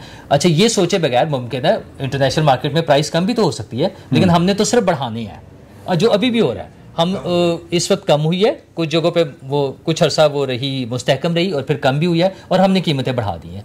अच्छा, हम हर चीज़ में ये किए जा रहे हैं, एग्रीकल्चर को तबाह कर रहे हैं, ये शुगर में एक लुटमार अलग से चल रही है, इंडस्ट्री को सारी को ख़त्म कर रहे हैं हम यहाँ। मतलब वो अफसोस की बात है, लास्ट टाइम भी बात हो रही थी, रज़ी साहब उस पर थोड़ा सा इमोशनल हो गए थे कि वो गाड़ियों वाले थब्बू ले जाते हैं। 3 बड़ी कंपनियाँ हैं, टोटल ऑटो सेक्टर चले यूँ कह लें, ऑटो सेक्टर में 3 मिलियन लोग एम्प्लॉयज़ हैं, उसके साथ अटैच हैं। 1100 लोकल इंडस्ट्रीज़ हैं जो वेंडर्स हैं, जो उनको मुख्तलिफ पार्ट्स बना के देते हैं। अच्छा, वो कंपनी बड़े ओपनली जाके वज़ीर ख़जाना से, चेयरमैन FPR से बात कर रहे हैं, वो कह रहे हैं आप इंपोर्टेड गाड़ी मंगाना चाह रहे हैं, हमारी कंपनियों की आ रही है ना, हम वहाँ से लाएंगे, बेच देंगे, हम ये ख़त्म कर देते हैं, बंद कर देते हैं, आपका सारा ये काम ख़त्म हो जाएगा। दुनिया में 200 मुल्कों में से तकरीबन 34 मुल्क हैं जो गाड़ियां बनाते हैं, उनमें से जिनके मुल्कों में गाड़ियां बनती हैं उनमें से पाकिस्तान एक है। ऑस्ट्रेलिया और न्यूजीलैंड में ये इंडस्ट्री खत्म हो गई इस वजह से कि वहां पे इंपोर्टेड गाड़ी की इजाजत दी गई। अच्छा, और इंपोर्टेड गाड़ी उसको दे रहे हैं लग्जरी के लिए, कहते हैं कि वो तो लग्जरी है, लग्जरी नहीं है। पिछले साल 38,000 यूनिट इंपोर्ट हुए हैं उनमें से 75% गाड़ियां जो थी वो 1000 सीसी से कम वाली हैं, 650 सीसी वाली हैं। अच्छा, छोटी गाड़ियां थी ना, लग्जरी वाली तो नहीं है। आप बड़ी गाड़ियों पे जो मर्जी टैक्स लगा। गल वैसे चीनी दी हो रही। हाँ, सो ओवर। अच्छा, खाली ये चीनी नहीं ना, मैं तो सिस्टम की बात कर रहा हूँ। जहां जहां उनका माइंड सेट देखे ना, अपना प्रॉफिट, अपनी चीजें, उसके लिए लॉन्ग टर्म में नुकसान हो रहा है। आज हम रोते हैं कि जनाब वो सरवर खान को नहीं पकड़ रहे, 190 अरब रुपए का नुकसान हो गया पीआईए का। ये वो चीजें हैं जो फिर हम 5 साल बाद या 4 साल बाद किसी दिन कोई बैठकर बात कर रहा होगा हमारी तरह कि उस वक्त ये काम हो रहा था, क्यों नहीं रोका गया। ये 200 अरब रुपए तो सीधा सीधा सा है ना, लोगों के उन्होंने लूट लिया। सर, बात है रियासत के और निजाम के एटीट्यूड की, सियासी। ये 1972 को जुल्फकार अली भुट्टो का मैंने खुद देखा है, एक बयान छपा हुआ कि चीनी की कीमतें नीचे ना आई तो हम ये फैक्ट्रियां हथिया लेंगे, वो कौमिया लेंगे। मतलब कि ठीक को होना है। उन्होंने पर्सनल बना लिए ना, अब तो सबने पर्सनल बना लिए हैं। अगर हुकूमत करना चाहे, आप बात कर रहे थे कि उसको फौज भी नहीं कर सकती, फौज सारे काम करती है और कर सकती है। मीडिया वाले, यार हुकूमत को आप ही कर लेना चाहिए था। अच्छा, वो असल में फौज का काम ही नहीं है, उनका काम नहीं ना। अच्छा, नहीं, अभी भी होता है। हाँ, अभी भी चीनी का जो इम्पोर्ट रुकी है, वो कैसे रुकी है? वो इन सियासी लोगों की वजह से रुकी है। हद हो गई है। ये तो इन्होंने तो डिसीजन कर दिया था। रुकी कब है? ओ, तो डिले हुआ है थोड़ा सा। नहीं रुकी सर। मैं भी कर। अच्छा, उसमें वो चूंकि बज़ाहिर सामने जो बैठे हुए हैं हमारे हुक्मरान, वो सारे इन्वॉल्व हैं, इसलिए वो लटक जाता है, वरना वो तो कर ही लेते हैं कुछ बंदोबस्त। सिर्फ चूंकि पूरी पॉलिटिकल एलीट जो है हमारी, सिर्फ वो इन्वॉल्व है। ये हम जब माफिया का नाम देते हैं ना, और कोई बंदा नहीं, माफिया भी ही वो चूंकि वो खुद हैं, वो खुद माफिया है। जो एलीट में भी क्लासेस बनाता है, हाँ, पॉलिटिकल एलीट है, ये फलानी नहीं, एलीट है, रिस्पांसिबल जो है, के वो जो अगले सेगमेंट में हमने गुफ्तगू करनी, मैनेज करने के लिए रिस्पांसिबल पॉलिटिकल एलीट है। सही गाड़ी जो है, भाई ने बात कर दी अधूरी। यानी आप देखिए कि हम रोते थे कि 3 जो बड़ी कंपनियां हैं जापान की, उन्होंने यहाँ पे ऊधम मचाया हुआ है। अब जापानी कंपनी की गाड़ी जो है वो 50 लाख की मिल रही है, और मियां मंशा साहब जो गाड़ी बना रहे हैं वो 1.5 करोड़ की मिल रही है। ठीक है, तो ये जो कह रहे हैं ना, मियां मंशा साहब सारे पुर्जे बाहर से लाते हैं, यहाँ पे जोड़ के बना देते हैं, कोई वेंडर इन्वॉल्व नहीं है उनकी गाड़ी के अंदर। वो भी सही, तो ठीक है, कोई वेंडर, ये वेंडर का रोना रो रहे हैं ना, वेंडर सिर्फ मिलर ट्रैक्टर ने पाले हैं, बाकी ये सारे झूठ बकते हैं। वेंडर बेस अगर किसी ने डेवलप किया है तो मिलर ट्रैक्टर ने किया, जिसने 98% लोकलाइजेशन की है। ये सारे लुटेरे हैं, भले वो जापानी हो भले लोकल हो। यानी जो गाड़ी भारत के अंदर 20 लाख की मिल रही है, वो मियां मंशा मुझे 1.5 करोड़ की दे रहा है, और ये साहब कह रहे हैं जी मैं जवाब मंशा 1.5 करोड़ दे रहा है, तो उसका मियां मंशा से क्या हो गया? रजी साहब, 35%, मेरी बात सुन ले, 35% हुकूमत उस पर टैक्स लेती है। अच्छा, गाड़ी का मसला सिर्फ ये, एक चीज सुन ले, टोटल 3 लाख गाड़ियां पाकिस्तान में बिकती हैं। अच्छा, गाड़ी का जो यूनिट है 35% इंपोर्टेड पे लेती है, नहीं, लोकल पे लेती है सर, सब लोकल पे 35% है। मेरी बात सुन लेना। अच्छा, हो सकता है मैं गलत हूं, लेकिन मेरा पॉइंट चलो यार, बस एक मिनट सुन लेना, 1 मिनट यार, बाकी भी हजूर 1 मिनट दे दें, सिर्फ 1 मिनट टाइम चेक करना। अच्छा, टाइम चेक कर लें आप, 1 मिनट। एजेंडा है नहीं, लोकल गाड़ी पर हुकूमत 35% टैक्स लेती है। अच्छा, अभी इस बजट में 6.5% एक टैक्स बढ़ाया है, सेल्स टैक्स, और 1% लेवी लगा दी है। छोटी गाड़ी पर 1300 सीसी से कम पे और 1300 सीसी से ज्यादा पर 2% लगा दी है, और वो कार्बन के उसमें क्या, ताकि इलेक्ट्रिक व्हीकल को किया जाए। लेकिन मसला यह है कि ये 3 लाख गाड़ियां एक भी छुपा कर नहीं बेची जा सकती, क्योंकि सब रजिस्टर होनी है, आइडेंटिफाइड है। गवर्नमेंट जब चाहे इनको मैनेज कर सकती है, इनकी प्राइस को उनके साथ बैठकर। अगर गवर्नमेंट टमाटर का प्राइस आके चेक कर सकती है और उस पर छापे मार के पकड़ सकती है, इसको मैनेज कर लेना। रिस्पॉन्सिबल तो हुकूमत है इसके लिए। अगर वहां से कीमत ज्यादा है तो उसके लिए सिर्फ गवर्नमेंट रिस्पॉन्सिबल है, वो कंपनियां रिस्पॉन्सिबल नहीं है। मैंने बहुत इत्मीनान से जो है वो सब अहबाब की बहुत पुरइल्म गुफ्तगू जो है वो सुनी, और टेक्निकल बहुत अच्छी। मैं सिर्फ एक बात अर्ज़ करना चाह रहा हूँ, और वो ये है, देखिए, जिसे हम एलीट कहते हैं या इस्टेब्लिशमेंट कहते हैं ना, वो बुनियादी तौर पे बाय डेफिनेशन गठजोड़ होता है मफादात का। उसमें ये किसी का नाम वाम क्या लेना सादा सी बात है। ये हारून और जो उसका भाई है ये अख्तर अब्दुल रहमान के बेटे नहीं है कि? हाँ, बिल्कुल। ये जो शरीफ राना, अगरचे ये पुराने चले आ रहे हैं इंडस्ट्रिस्ट, लेकिन 80 ऑनवर्ड जो है उनका मोहतरम जतोई घराना जो है वो को 50 एकड़ 150 एकड़ का उनकी ज़मीन थी, और शुमरों से पूछने कि अब उनकी ज़मीन क्या लाख एकड़ से ऊपर हो गई थी। ये जो हर साल हम ये खेल देखते हैं कि पहले हम चीनी एक्सपोर्ट करते हैं और उस पर कमाते हैं, फिर हम इंपोर्ट करते हैं उस पर कमाते हैं। उसी के साथ मैं अगली चीज़ भी जोड़ना चाहूँगा। यहाँ जब हमारे भाई बात कर रहे थे तो बहुत बार बार जिक्र आ रहा था बहरिया टाउन का और फलां हाउसिंग सोसाइटी का और फलां हाउस। उनका तो मसला ये है कि उन्होंने जो नेचुरल रास्ते थे पानी के बहाव के और निकास के वो रोके हैं। जो सबसे बड़ा नुकसान उठाता है वो गरीब आदमी जो पानी या किसी भी तरह की कुदरती आफत का मुकाबला करने की सलाहियत नहीं रखता, जिसकी झोंपड़ी जो है, जिसका घर जो है वो निशेबी इलाके में है और वो इस काबिल नहीं है कि उसका मुकाबला कर पाए। ये जो अभी भाई बात फरमा रहे थे तौसीफ, ये जो हमारी क्रॉप्स एक जगह से दूसरी जगह मुंतकिल हो रही हैं, इसमें भी खेल चल रहा है। हम वहाँ पे चावल लेके जा रहे हैं जहाँ पानी जो है वो ऑलरेडी कम है, जहाँ पानी ऑलरेडी कम है हम वहाँ चावल लेके जा रहे हैं।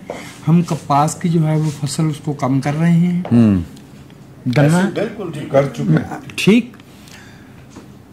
यहाँ मैंने एक जुमला सुना था कि फिर हम कहते हैं कि वो फलां ये कर गया और जमहूरियत नहीं है। ये जमहूरियत ना होने ही के नुकसान है। जमहूरियत बुनियादी तौर पे नाम ही जवाबदेह गवर्नमेंट का है और वो जवाबदेह होती है अवाम को। ये जो 60-70 घराने कुल मिला के 700-800 हज़ार 2000 लोग हैं, ये पाकिस्तान के साथ खिलवाड़ कर रहे हैं और इसमें वो लोग शरीक हैं जो इनके इस तरह के खेलों को खूबसूरत नाम देते हैं। ये कह देना कि लक्ष्मी में पानी नहीं खड़ा हुआ इस दफे, या ये कि लाहौर में या सियालकोट में या पिंडी में मालूम हुआ कि जी वो 18-19 लोग गिर गए थे, उनकी लोकेशन भेजी गई है, हेलीकॉप्टर गया है। बड़ी अच्छी बात है। मैं जी जानना चाहता हूँ कि क्या बंदोबस्त यही दादू और घुटकी में भी होगा? क्या ये जो हमको सलमान में हमने सड़क बनाते हुए ये ख्याल नहीं किया कि वो वहाँ सदियों से जो नेचुरल पानी के बहाव था वो रोक दिया गया है और अब हम बलूचिस्तान में सैलाब सुन रहे हैं। बलूचिस्तान में जहाँ हमने कभी सैलाब का नाम वो इसी वजह से हो रहा है। मैं दोबारा अर्ज करता हूँ कि इस मुल्क में अवाम बेअख्तियार हो गए हैं और ये मैं इतने सख्त लफ्ज़ नहीं बोल सकता जैसे मेरा भाई रज़ी साहब बोल लेते हैं, कभी कभार आप भी बोल लेते हैं। आज आपने भी माशाल्लाह खुश गुलफशानियाँ फरमाई हैं। तो हज़रत जो मैं अर्ज़ कर रहा हूँ वो ये है कि हमें इस मुल्क के शहरी को अगर इज़्ज़त देना है और उसको इस काबिल बनाना है तो उसका एक ही तरीका, उसका तरीका ये नहीं है कि उसके पर डंडे बरसाए जाएं या उस पर जो है वो रेंजर्स की जो है वो एम्बिट बढ़ा के वो पूरे मुल्क पे जो है वो ले जाया जाए। वो तो कराची यूनिवर्सिटी में एक दफ़े घुस गए, वापस नहीं आए। कितने बरस हो गए? 28 बरस हो गए हैं। बलूचिस्तान में भेजे थे, अभी तक वापस नहीं आए। वो वापस नहीं आने का इम्कान उसमें ये हम जितना ज़्यादा इसको उखाड़ते यानी इसको उधेड़ते चले जाएंगे, वो गंदम का मसला है, वो चीनी का मसला है, वो क्लाइमेट चेंज सारी दुनिया में आ रहा है। हम जानते हैं कि ऐसी जगहों पे सैलाब आ रहा है जहाँ पे नहीं आया करता था। सर मेरा तो इतना है कि ये जमहूरियत के नाम के ऊपर हमारे साथ फ्रॉड किया जाता है, इसलिए कि ये जमहूरियत नहीं है जी। और जिसको हाइब्रिड निज़ाम कहते हैं वो गठजोड़ है मुफादात का। और ये मेरा नुक्ता एतराज़ सिर्फ इतना है कि जब आपकी और मेरे हकूक़ की बात आती है तो ये कहते हैं कि जी कि हमें एस्टेब्लिशमेंट नहीं चलने देते, और जब इन्होंने चीनी के रेट और घर में पैसा जाना होता है तो तब ये फौज को भी नहीं लिफ्ट कराते, तब इनको कोई फौज तंग नहीं करती। इसलिए कि फौज भी इनको लिफ्ट नहीं कराती जब फौज के मुफाद का मामला होता है। मैं जो अर्ज कर रहा हूँ जो मेरा नुक्ता है, और इसमें मैं फौज को कोई क्रेडिट नहीं दे रहा, मैं सिर्फ ये कह रहा हूँ कि ये गठजोड़ है। अब मैं आपकी बात से इत्तेफाक करता हूँ। मुझे मैं I am honoured. Thank you sir. I am honoured sir. मैं भी यही अर्ज कर रहा था। बिल्कुल सही। इसमें जागीरदार शामिल है, इसमें ब्रोक्रेसी शामिल है, इसमें मुल्ला शामिल है, एलीट कैप्चर है जमहूरियत के नाम के ऊपर। कैप्चर है जी। इसमें जो बंदा एमएनए और एमपीए बन के बैठा हो अपने इलाके का डिक्टेटर है, उसकी ड्यूटी को परवाह है कि पूरे मुल्क में डिक्टेटरशिप है। जी। वो अपना वो तो थाना पटवारी और तबादला उसके हाथ में है ना, तो जब तक है उसको क्या परवाह है। बिल्कुल इंतखाब वो जीत रहा है बरादरी और फिरके की बुनियाद पे। काइंडली इस मुल्क पे 25 करोड़ लोग रहते हैं, जिनमें से बेशतर की माली हालत और माली स्तात ऐसी नहीं है कि उन्हें लाहौर शहर के सिर्फ पिछले 2 साल में बेकरियों की चेन्स बता दें हमें जो नहीं आई हैं, और उनकी कीमत बता दें, उन केकों की और उन डोनट्स की जो वहां से बिक रहे हैं। उसके बाहर जो है वो फीका मिठाई वाला बैठता था ना, वही चीज बेचता था। उसका वो नाम रखा है, वहाँ पे जो है वो पार्किंग है, उसी को रीज वहाँ पे जो है वो बेगमात जा रही हैं और बच्चे जो है वो खाते हुए आ रहे हैं, और उनको कोई परवाह नहीं है कि एक वक्त में एक बंदे का खाना 6 से 8 हज़ार रुपए का अगर है तो वो भी मेरे ख्याल में मामूली है। मामूली। सुमरो साहब, आज आपकी आखिर पे बारी। कोई बात नहीं सर। अच्छा, अब एक तो ये जो हम डिस्कस कर रहे हैं दोनों मौजूआत, हाँ, सरमायादाराना निज़ाम की ये अभी बेहतरीन शक्ल है जो आप देख रहे हैं। अभी आपने बदतरीन शक्ल देखनी है जी। सरमायादाराना निज़ाम जो है वो इंसान का खून निचोड़ के अपनी तिजोरियाँ भरने का नाम है, तो आप देख रहे हैं। अब इसमें वो सरमायादार जो है वो इन्वेस्ट करे शुगर उसके अंदर, चाहे वो फिर उसके बाद हुकूमतें खरीदे या हुकूमतों का हिस्सा दुनिया में सरमायादारी निज़ाम चल भी तो रहा है, बेहतरीन चल रहा है सर। हमारे जैसे बरतानिया में चल रहा है, और उसके अलावा कोई दूसरा मॉडल अमेरिका में भी चल रहा है। सरमायादारी के अलावा कोई दूसरा इवन जिन्होंने सोशलिज्म वाले काम किए थे। सर मैं मेरा ख्याल है अगर आगे थोड़ा सा बात करने देते तो आप लोग। हाँ यार देखो। जी सर प्लीज। देखिए, जो झगड़ा इस वक्त के आज की दुनिया में है ना, वो ये है कि शहरी आज़ादियाँ और जवाबदेही अख्तियार को कायम रखते हुए ये जो सरमायादाराना इजारा है इसके साथ कैसे लड़ा जाए, रेगुलेट किस तरह किया जा सकता है। ये जो 7 फलाही रियासत को व्यक्त किया गया ना दुनिया में सरमायादाराना निजाम के साथ, उससे बेहतरी आई। वो क्लास मैं सिर्फ हमारे जैसी सोसाइटी की बात कर रहा हूँ सर। पाकिस्तान में अगर रियासत का कंट्रोल सरमायादार के ऊपर नहीं होगा तो इससे ज़्यादा बुरा होगा आपके साथ। मैं ये नहीं कह रहा कि टोटल अपना नेशनलाइजेशन की तरफ चला जाए या सोशलिज्म की तरफ चला जाए, लेकिन क्या रियासत कहीं कंट्रोल करेगी चीज़ों को? जहाँ गठजोड़ है माफियाज के साथ रियासत के पर हुक्मरानी करने वाले वालों का और इदारों का नहीं होंगे तो कंट्रोल नहीं करेंगे। जब आप बरतानिया की और दूसरे फिर आप झगड़े कराना चाह रहे हैं, लोगों ने थोड़ी करना है सारी चीजें, हुकूमत का काम है। जिन्होंने झगड़े कहाँ पे लोगों ने नहीं करना, हुकूमत ने करना। ओगरा का चेयरमैन अपनी 58 लाख रुपया सैलरी मुकर्रर करता है, खुद करता है, तो कोई उसको पूछ नहीं सकता, लेकिन वो ऑयल की कीमत के अंदर इजाफा नहीं रोकता। तो हुकूमत का चेयरमैन जो है उसकी क्वालिफिकेशन पूछी जाए। आप 2 बार बात कर चुके हैं, अगर मेरी टाइम पे मुझे बात करने दें। हाँ, करो मेहरबानी है, आप इख्तिलाफ कर लीजिएगा, अगले सेशन में कर लीजिएगा, ठीक है। अच्छा, अब मैं गुजारिश ये कर रहा हूँ कि रियासत अगर सरमायादार के साथ मिलके चलेगी तो ये होगा और ज़्यादा बुरा होगा। फिर हम इसको जमहूरियत का नाम दें, बदतरीन जमहूरियत का नाम दें, जो कुछ करें। अब हम बड़ा अच्छा कह रहे हैं कि जो बड़े ज़बरदस्त इंतजाम थे सैलाब में। शुगर माफिया की आपने बात कर ली, माफिया हैं, सारे हुक्मरान एक माफिया के साथ मिले हुए खुद उसका हिस्सा है। एक सवाल है, हाँ, कि रियासत सरमायादार के साथ मिलके चलेगी, आप ये कह रहे हैं ना? मिलके चल रही है ना, हाँ, प्रोटेक्ट कर रही है। रियासत की डेफिनेशन क्या है? हुकूमत, हुक्मरान इदारे, मुख्तार इदारे। अगर रियासत कहती है हमने किसान से गंदम नहीं खरीदनी, फैसला रियासत बजाते खुद जमीन तो नहीं करती ना, चीफ एग्जीक्यूटिव कर रहा होता। वो रियासत है ना सर, वो रियासत है ना, पार्लियामेंट ने फैसला कर। चलो फिर बहस फैल जाएगी। चलो एकेडमिक उसमें ना ले जाए। जब हुकूमत जो है, हुकूमत रियासत को चलाती है, रियासत वही होती है, अदरवाइज तो कुछ रियासत नहीं होती ना। इदारे मिलकर रियासत बनते हैं सर, कोई फैसला साज जो है वो रियासत को चला रहे होते हैं। मतलब अब तो ये फिर कह ले कि रियासत है ही सरमायादारों की। जी, मैं वही तो गुजारिश कर रहा हूँ। मैं क्या कह रहा हूँ, आज से नहीं, मैं वही कह रहा हूँ देवन से। हमने गंदम का मसला 50 से हाउस ऑफ लॉर्ड सर, हमने जो ज़रूरी इस्लाहात नहीं होने दी, उसके पीछे किसान की गंदम खरीदने के लिए हम फैसला करते हैं कि हमने नहीं खरीदनी। ये कह रहे थे पास्को खरीदे, पास्को बंद कर रहे हैं हम सर, आपको पता है? पास्को हम बंद करने जा रहे हैं। क्यों बंद करने जा रहे हैं? ताकि एक नया सरमायादार पैदा करें, ताकि हम किसान को मजीद सप्रेस करें। ठीक है, असल बात यह है जो माफियाज मिलके काम करें। अब मैं ये जो शुगर मिल माफिया, उसमें सारे के सारे मिले हुए, इसमें इदारों से लेके हुक्मरानों तक, नून लीग से लेके पीपुल्स पार्टी तक, पीटीआई तक, सब इसमें इन्वॉल्व है, सब मिले हुए हैं। इसलिए ये कोई ऐसा काम नहीं करते जो उनको जाती मफादात के अगेंस्ट हो। अब मैं आता हूँ दूसरी तरफ, वो है क्लाइमेट चेंज को हम रोते रहे। क्लाइमेट चेंज जो है वो जाहिर है उसका असर तो हमारे ऊपर आना है, लेकिन आप पहाड़ों को गंजा कर दें, आप जंगलात काट दें, आप दरिया का रास्ता रोकें, हजारों एकड़ों पे आपके जो बेले थे वो आपने ख़त्म कर दिए हैं। अगर ये जो हमारे बाबू बैठे हुए हैं, हुक्मरान बैठे हुए हैं, ये सरमायादार बैठे हुए हैं, उनको मेरा ख्याल है उन जाहिलों को, अहमकों को नहीं पता होगा कि पहला प्रोटेक्शन जो होता है सैलाब का वो जंगल होता है, और उसको तालिबान को काटने दिया गया। सर वो तो नीचे मैं आ रहा हूँ ना, मैं ऊपर, वो तो टिम्बर माफिया है ना, वो जंगलों में टिम्बर माफिया है।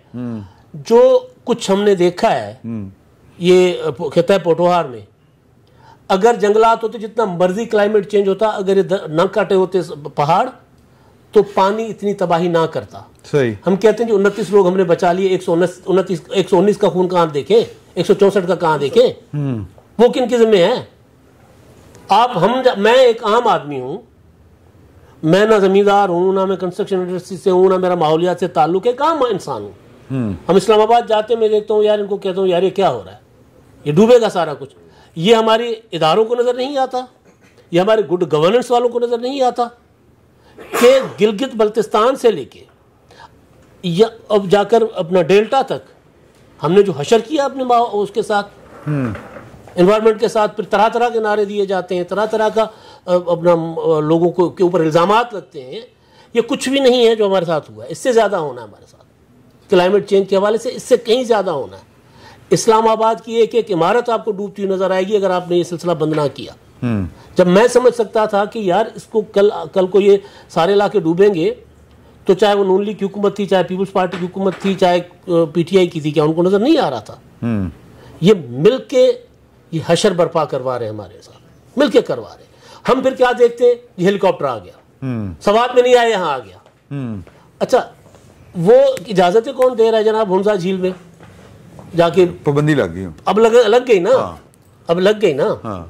लगी जी, गोरे की वजह से, किसी भी वजह से अब लग गई। अच्छा, पहले आप लोगों को, मैं गया था सर हुंजा नगर में, एक लोकल रेस्टोरेंट था, तो वो बंदा बता रहा था मुझे कि जी हमारा जो ट्रेडिशंस हैं या इस्लाम से पहले जो हमारा रिलीजन था, उसमें झील के करीब इंसान का जाना मना था, कि एक इंसान झील के अंदर उंगली नहीं डाल सकता।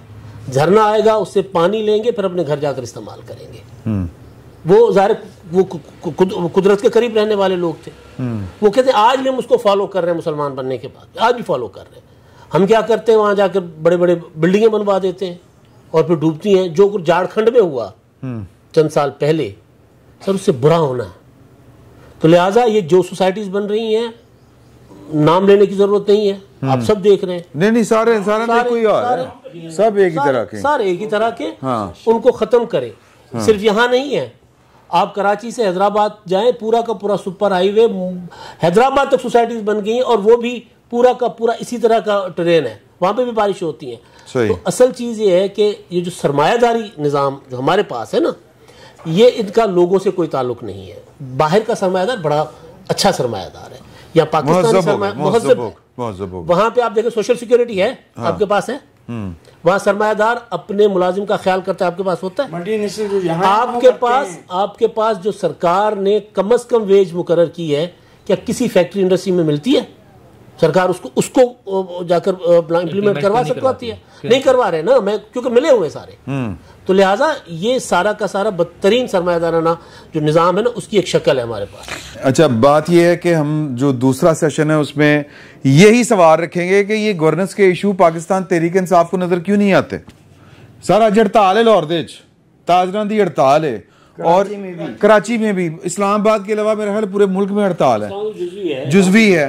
तो ये पाकिस्तान तहरीक इंसाफ को ये चीनी वाला इशू, ये ताजरों वाला इशू, नवाज शरीफ साहब बेनज़ीर भुट्टो के खिलाफ जब जिद्दोजहद फरमाया करते थे तो तब वो शटर डाउन करवाया करते थे।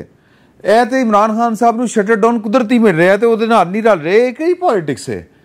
और फिर वो जो टिकट दे रहे हैं वो टिकट भी वही एलीट कैप्चर, कोई नून लीग दा सी पीटीआई च आ गया है, वो जो पीपल्स पार्टी दे चाहे मौलाना फजलुर रहमान दा सी, मौलाना फजलुर रहमान ताजी खोखर दे पुत्र हूं जनाब पार्टी शामिल कर रहे हैं, सुभान अल्लाह, और कह रहे हैं कि इस्लाम की खिदमत में कर रहे हैं। तो ये पहले से मौजूद जी जी, और ये सारी गुफ्तगू करेंगे हम एक वक्फे के बाद। बिस्मिल्लाहिर्रहमानिर्रहीम। बैठक की दूसरी नशिस्त में आपको खुशामदेद, और बड़ा रवायती सा ये वैसे मैंने लगता है खुशामदेद तो ये है वो है सीधी गल करनी चाहिए।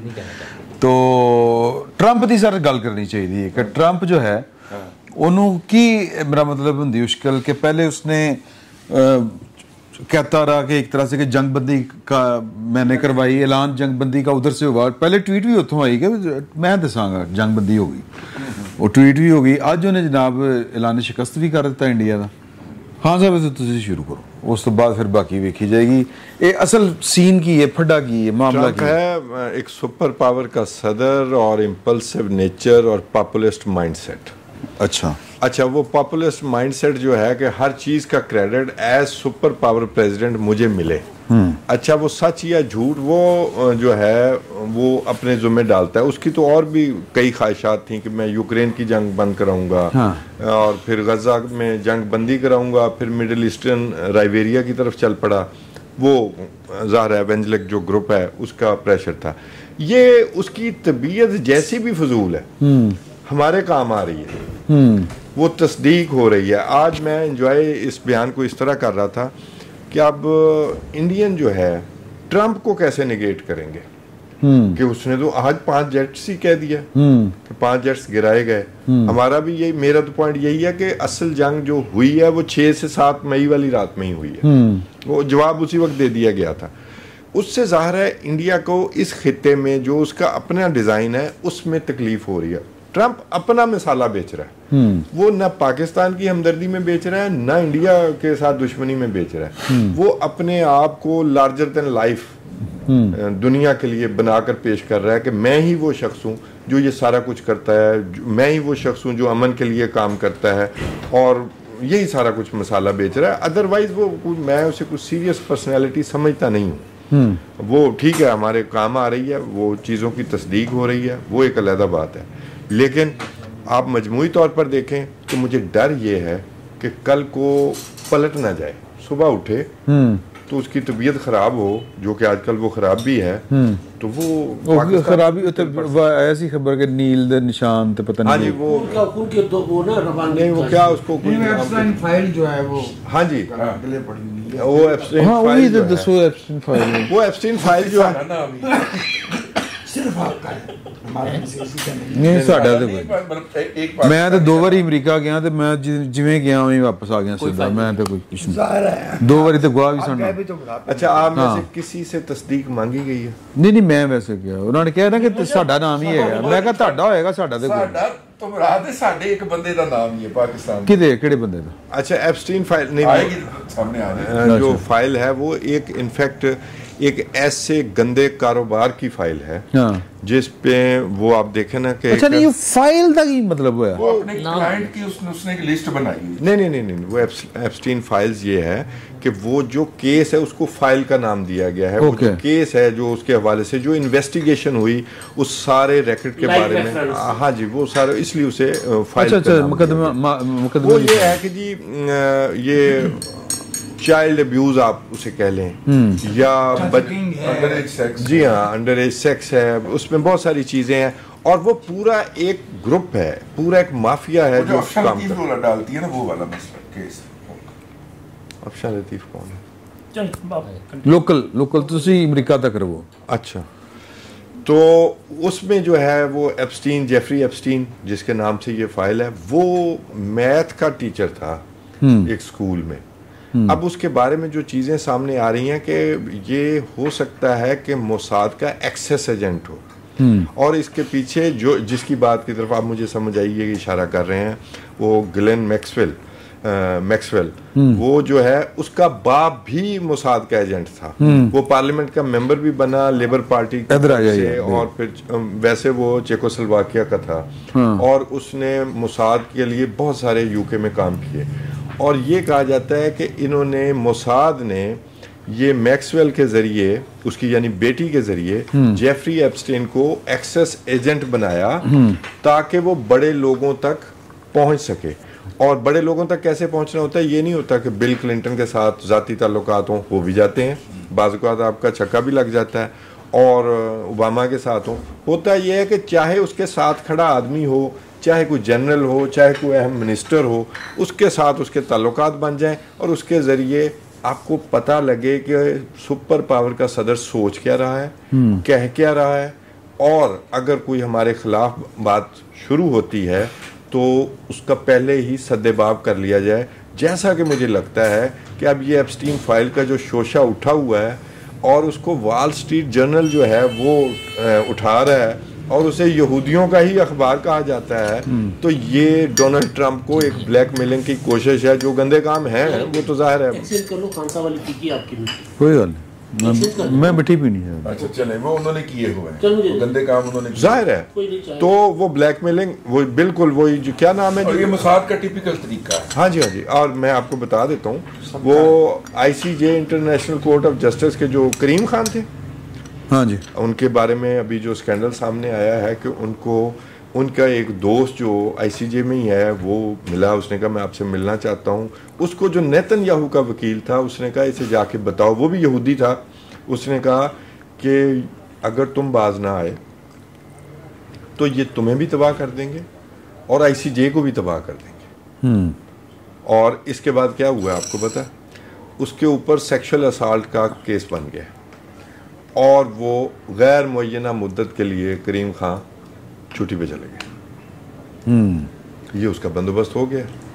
और बाकी जो ICJ पे जो प्रेशर आ रहा है अमेरिका की तरफ से, मुझे लगता है जैसे अमेरिका बच्चा है इजराइल का, अमेरिका की तरफ से प्रेशर आ रहा है। जिमी कार्टर की बात याद रखें कि अमेरिका का कोई सदर इजराइल के आगे नहीं हिल सकता। क्यों? उनकी लॉबी इतनी ताकतवर है। वो क्या सर, आईपैक उसे कहते हैं, और इतना वो जो पैसे अमेरिका से लेते हैं वो शायद वहीं खर्च कर देते हैं।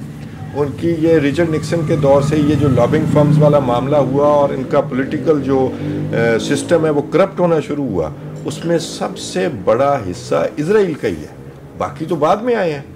तो ये वो जो लॉबिस्ट फर्म्स हैं उन्होंने उनका पॉलिटिकल कल्चर तबाह कर दिया। अब कांग्रेसमैन, सेनेटर सारे खरीदे जाते हैं, उन पर इन्वेस्टमेंट की जाती है, उनकी कमजोरियां रखी जाती हैं। ये एप्स्टीन फाइल्स में मैं हैरान हो गया पढ़ के, उसमें दलाई लामा भी उनका विजिटर है, उसमें नोम चॉम्स्की उसका विजिटर है, डोनाल्ड ट्रंप तो जो मैं आज ही एक ऑडियो सुन के आया हूँ, मेरे ख्याल 4 सेकंड की है, तो वो पार्टी के बारे में उसे छेड़ रहा है कि वो कुछ यंग बच्चियों के बारे में, वो डोनाल्ड ट्रंप की है। अब डोनाल्ड ट्रंप तस्वीरें जो बनाई हैं, बिल क्लिंटन के साथ भी वो कहते हैं जी उसकी सलाम दुआ डायरेक्ट नहीं होगी, लेकिन वो बिलियनियर कैसे बना, उसे ये पैसे कहाँ से मिली, ये कैरेबियन स्टेट्स में उसके पास वो जायदादें कहाँ से आई, प्राइवेट प्लेन्स कहाँ से आए, वो किस तरह इन लोगों को एंटरटेन करता था। जब उसकी इन्वेस्टिगेशन होगी तो फिर आपको पता चलेगा। अब वो हमारे नहीं, वो अमेरिका वो यानी अमेरिकी सदूर जो इसराइली लॉबी के सामने बोल नहीं सकते, वो अमेरिका दे इदारे उनकी वो क्या कहेंगे इन्वेस्टिगेशन कर लेंगे जो इसराइल के खिलाफ के जाती है। देखिए ये तो पब्लिक डिमांड है ना कि ये सामने लाए, ये तो पब्लिक की डिमांड है, तो उस पर इतनी रेजिस्टेंस क्यों आ रही है? उसमें मैं जो इशारा मैंने आपको किया था, वजाज साहब उसको समझे हैं कि इसको टो कर रहा है WSJ, जो यहूदियों का हमदर्द अखबार समझा जाता है। ये डोनाल्ड ट्रंप के लिए शायद ब्लैकमेलिंग चिप है कि चाहे आपका हमदर्द है उसके लिए, लेकिन और वो घबरा गया है, उसका कुछ ना कुछ तो है ना, इतना ताल्लुक रहा है, उसके लिए ब्लैकमेलिंग चिप भी तो है, हो सकती है ना। जो अपना है उसको तो वो, आपका क्या ख्याल है, वो छोड़ देते हैं, उसकी कमजोरियां रखते हैं कि किसी भी वक्त ये हमारे हाथ से निकले तो इसे सीधा कर लेंगे। तो मेरा ख्याल है कि ये सारी चीजें फेस करेगा। मुझे इसके दिन थोड़े ही लगते हैं वैसे। और वो जो ग्लेन मैक्सवेल है वो तो जद्दी पुश्ती यहूदी एजेंटों का घर है। उसका बाप सिक्का बंद ऑफिशियली अनाउंस्ड था मोसाद के एजेंट, और उसने बाद में यरूशलेम में ही उसकी तदफीन भी हुई और बड़ी पुरअसरार हालात में उसकी मौत हुई। ये उसकी बेटी है। ये जो इधर शराब की मौत भी पुरअसरार, जी बहुत पुरअसरार हालात में हुई, और फिर वो उसको 20 साल की सज़ा होती है और डोनाल्ड ट्रंप कहता है आई विश हर वेल जब उसको सज़ा होती है।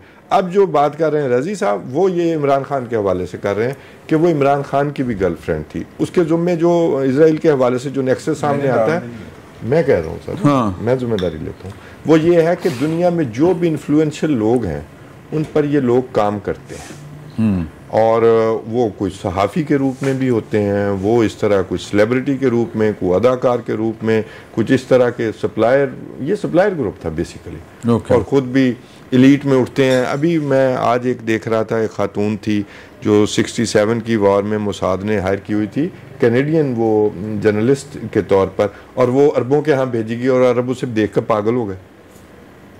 कितनी खूबसूरत जर्नलिस्ट। 3 साल बाद पता लगा जब अरब तबाह हो गया था। अभी मैंने कुछ 3 दिन पहले वो मैंने एक स्टोरी की, आप गौर तो करें कि उनकी इंग्रेस कितनी है। मराकेश का बादशाह, वो अपने बादशाह होने पर राजी नहीं था, वो इजराइल का जासूस था। उसने पूरी सरबराही कॉन्फ्रेंस की रिकॉर्डिंग की इजाजत दी मोसाद को। तौसीफ 65 की जंग के दौरान मुसलसल 6 दिन जॉर्डन का शाह जो है वो जेरूसलम में बैठा हुआ जी, सॉरी तल अवीव में। आप करें बात, ये चाय ठंडी होगी जी सर। देखिए, मैं तौसीफ साहब की बात से एग्री करते हुए, उठा ले मुझे खतरा गिरना चाहिए, तो एग्री करते हुए उसका एक और पहलू लाना चाह रहा हूँ, और वो पहलू ये है कि देखिए, आपने अपना एक सिस्टम बनाया है जिसमें आपने अपने पूरे डिफेंस के असासे जो हैं वो इंटरकनेक्ट कर लिए हैं, जिससे वो 10 गुना ज़्यादा मुअस्सर हो गए। ठीक है, आपने एयरफोर्स का डिस्प्ले किया अपना, आपने आजकल आपको पता है ना, आजकल वो चल रहा है, नोटिम चल रहा है पाकिस्तान की सेंट्रल एयर स्पेस के ऊपर, कोई सिविलियन या गैर मुल्की या ये वो तैयारा नहीं उड़ सकता, क्योंकि वहाँ पे हम कुछ और तजर्बा कर रहे हैं। हम उसी कनेक्टिविटी के अंदर बड़ी फौज को भी कर रहे हैं, उसी कनेक्टिविटी के अंदर हम बड़ी नेवी को भी कर रहे हैं। ठीक है, इंडिया जो है वो इसका एक काउंटर निज़ाम लेना चाहता है। अच्छा, वो काउंटर निज़ाम जो है वो हमारे पास तो वो वाले मिराज तैयारे हैं जो कि फ्रांस खुद बनाने बंद कर चुका हुआ। अच्छा, बल्कि उसके कुछ जो पुर्जे शुर्जे या मशीनें पड़ी थी उसने उठा के हमें दे दी, क्या लाए हो यार, ऐसी नहीं बना। ठीक है, हमारे पास मिराज ही थे ना आखिरी, और F-16 को हमने साइड पे कर दिया, बाकी सारे का हमने निज़ाम जोड़ लिया चाइनीज़ की मदद के साथ, और हमने वो एक निज़ाम बना लिया। अब इंडिया जब ये निज़ाम बनाने की बात करता है तो उसके पास रशियन टेक्नोलॉजी है, उसके पास यूरोपियन टेक्नोलॉजी है। ये ट्रंप बार बार, और अमेरिकन टेक्नोलॉजी वो डिनाई करता रहा, चनूक हेलीकॉप्टर है थोड़े से, या कोई तोपखाना है, इसके अमेरिकन का, बाकी सारा इंडिया के पास रशियन है या उसने यूरोपियन ख़रीदा है।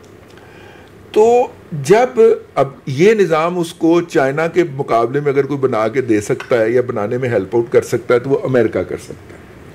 तो जब उसने निज़ाम बनाना है, अमेरिका बनवाना है, तो अमेरिका कहता है कि अपने तमाम असासों की रसाई आपको हमें देनी पड़ेगी। ठीक है, इसके ऊपर इंडिया में बहस छिड़ गई कि क्या हम ये रसाई दे दें, ये डाटा दें अमेरिका को और अपनी सारी सॉवरेनिटी अमेरिका को दे दें। ठीक है, और इंडिया ने इस लड़ाई के बाद भी जो है वो राफेल के 2 और स्क्वाड्रन ऑर्डर किए हैं। उन्होंने अमेरिका का F-16 नहीं उठाया, उन्होंने अमेरिका की कोई चीज़ नहीं उठाई।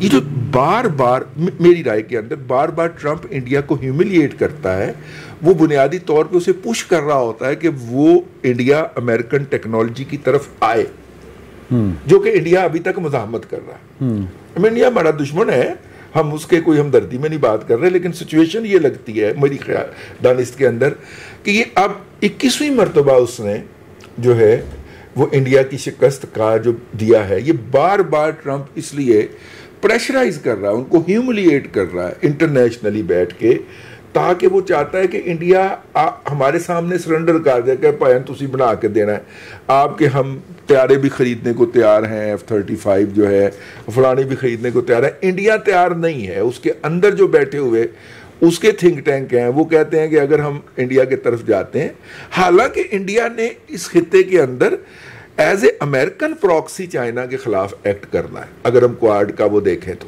या अमेरिकन फ्रंट रनर कह ले, उसने उन्होंने एक्ट करना है, लेकिन वो अमेरिकन सिस्टम लेने के लिए तैयार नहीं है, जिसके लिए ट्रंप उनके ऊपर प्रेशर डाल रहा है। वजाहत साहब का कोई वजाहत साहब का इख्तिलाफ मुझे नजर आ गया है, वो करेंगे जब है। अच्छा हाँ, ये मेरी ऑब्जर्वेशन है, अपनी मेरी थ्योरी है।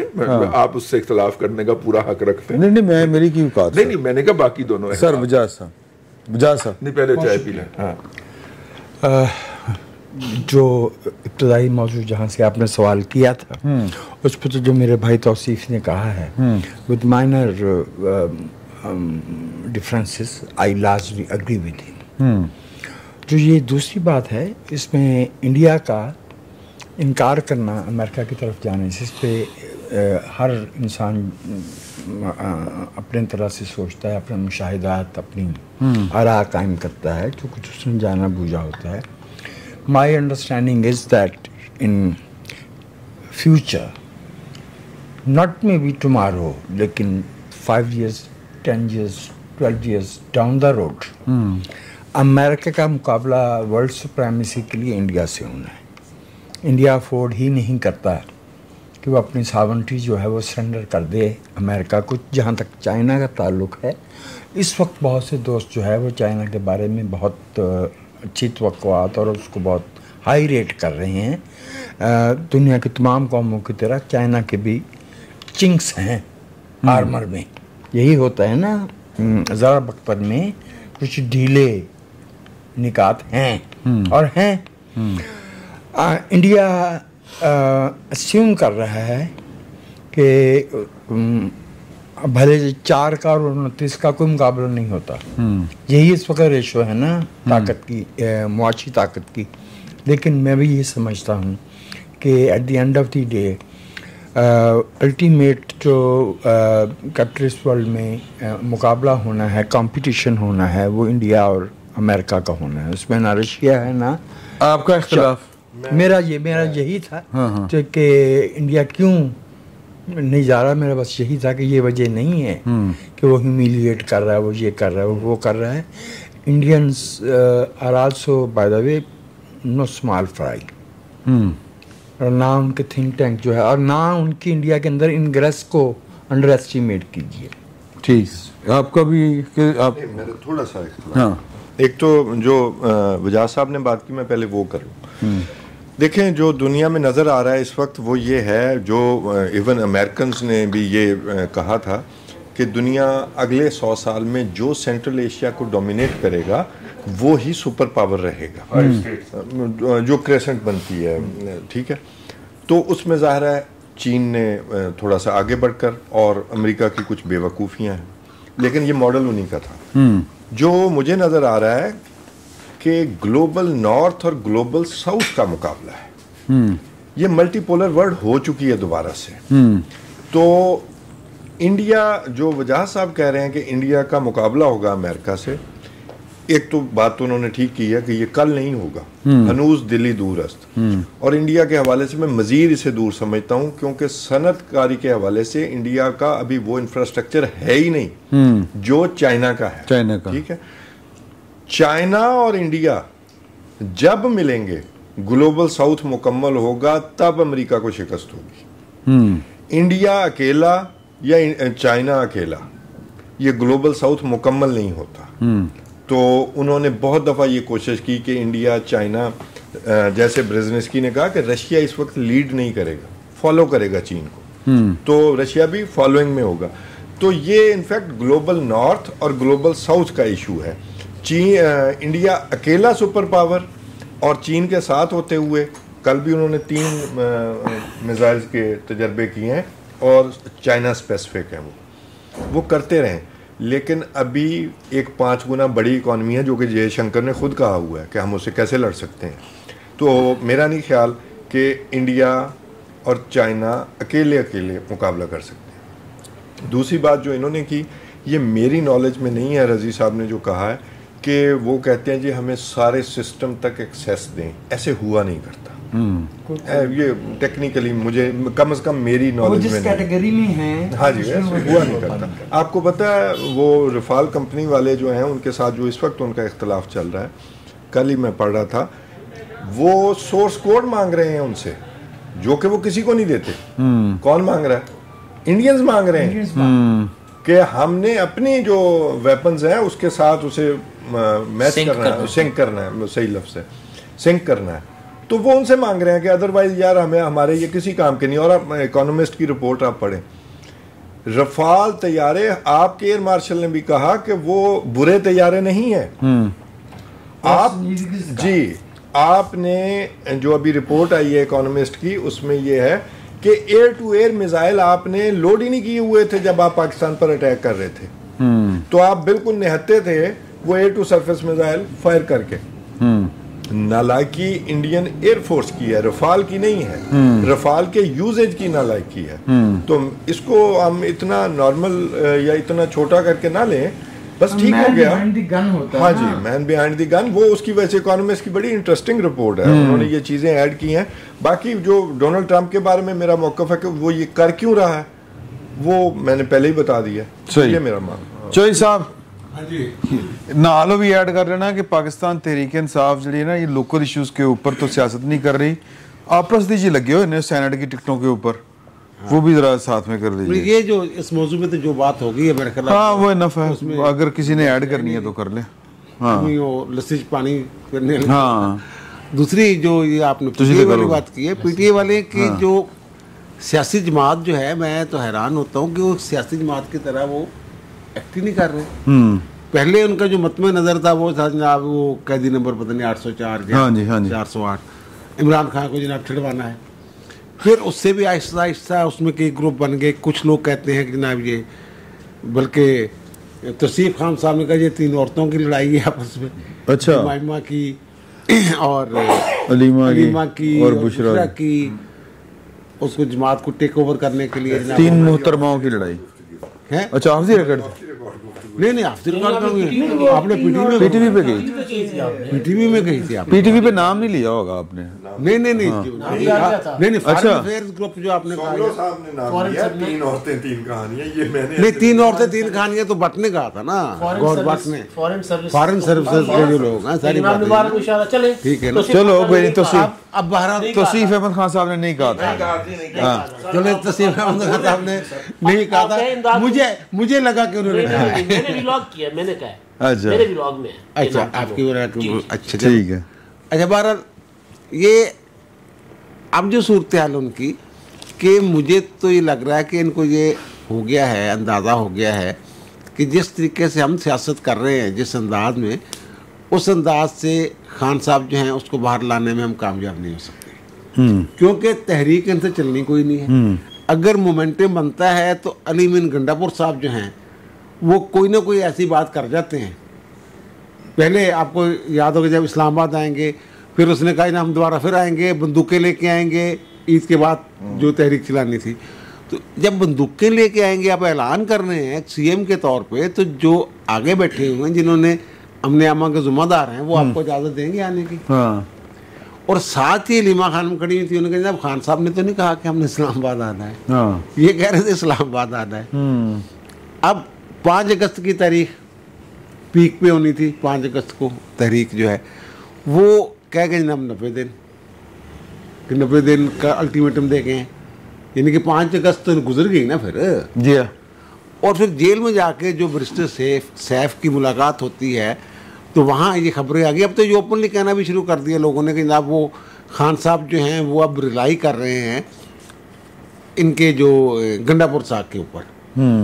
और वजह उसकी ये समझ में आ रही है कि गंडापुर साहब ज़ाहिर वज़ीर आला भी हैं, और वज़ीर आला के तौर पे उनके जो है वफाक के साथ भी तल्लुकात होते हैं, अदारों के साथ भी तल्लुकात होते हैं।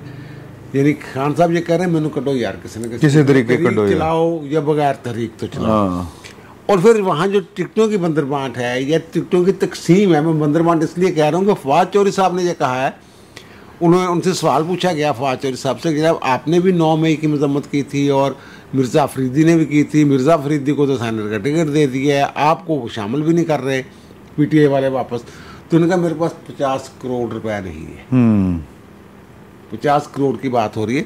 और यहाँ कुछ ऐसी खबरें भी हैं जनाब जेल में बैठे 1 अरब रुपए जनाब कमा लिए। 1 अरब रुपए अगर 50 करोड़ एक टिकट से कमा, वैसे टिकट तो वैसे पहले भी इनके जो है ना वहाँ वो आपको साकम निसार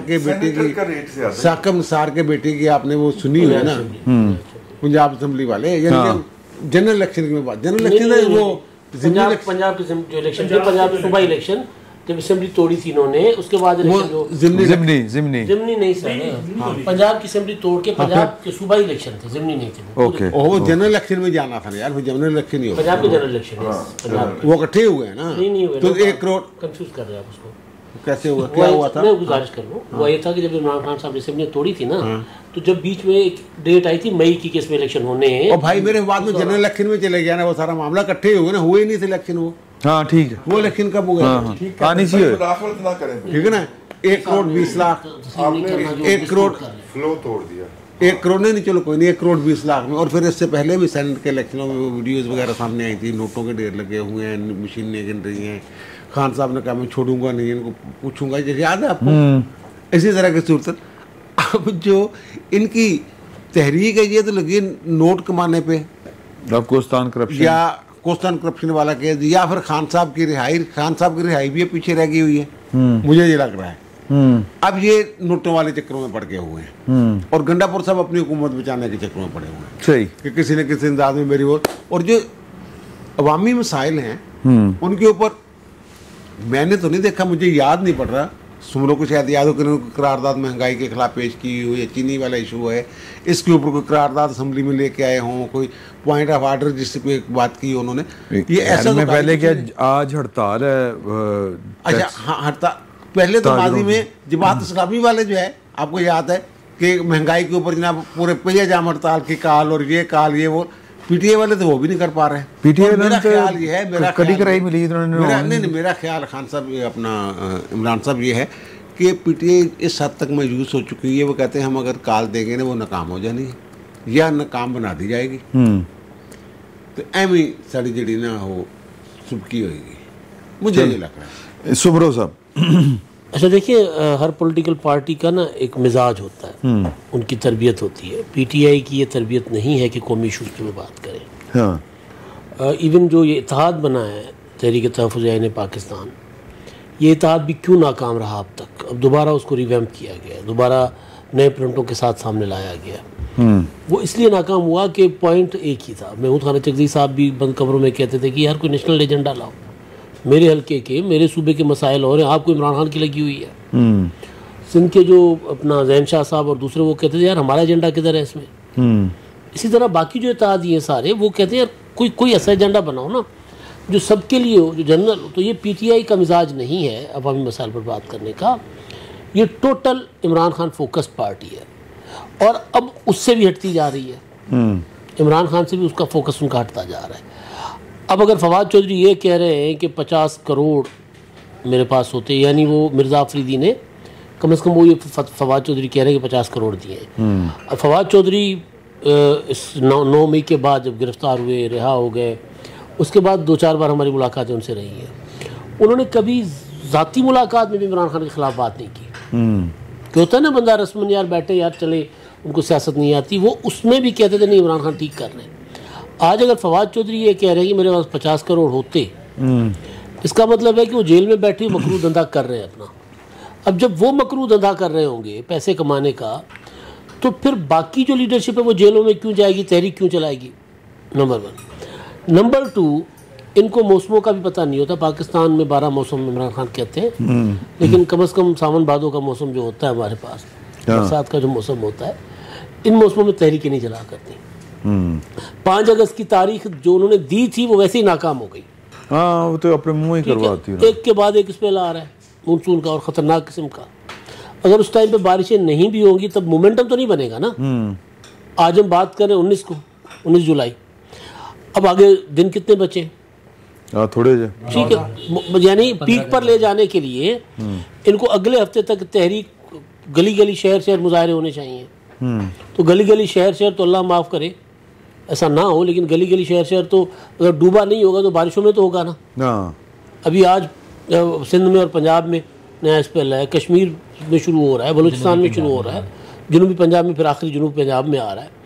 तो ये तो आपके पास ये पूरा का पूरा जुलाई जो है, जनूबी पंजाब रहने ही दें, क्या हो? नहीं कोई बात नहीं, आप एडे दुखी क्यों हो रहे हो? सर रोई यार, सारे मुल्क में हो रही है बात। ओ सर रोईते हो गए सही, रोईते हो गए सही, मैं आपको रोई हो गई रोई को सावा थी बड़े वो सावी सही पई है।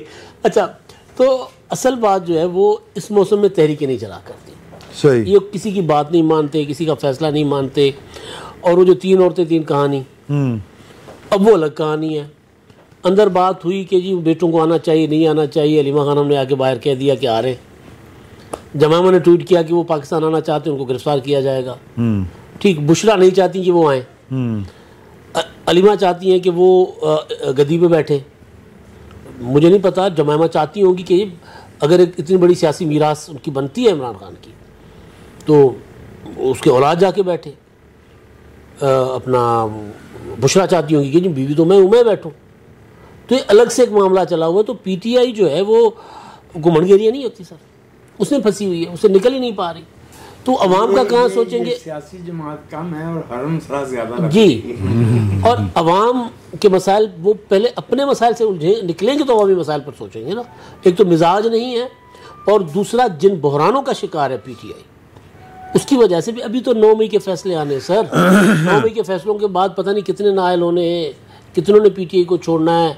शाहमूद कुरैशी और डॉक्टर यास्मीन राशिद साहिबा, एजाज चौधरी, महमूद रशीद कब तक उनके साथ हैं? उन्होंने भी खत लिखा था कि मुज़ाकरात करें और रिजेक्ट हो गया। तो वो हो सकता है कि वो एक और अपना ट्राई मारे। उसके बाद कि यार आपने हमारी बात नहीं सुननी। जो कुरैशी साहब ने कहा था 26 नवंबर के बाद कि यार मैं भी 40 साल पुराना एक सियासतदान हूँ, मेरा 40 साल तजुर्बा है, मेरे पास भी कोई आए, मुझसे भी कोई मशवरा ले।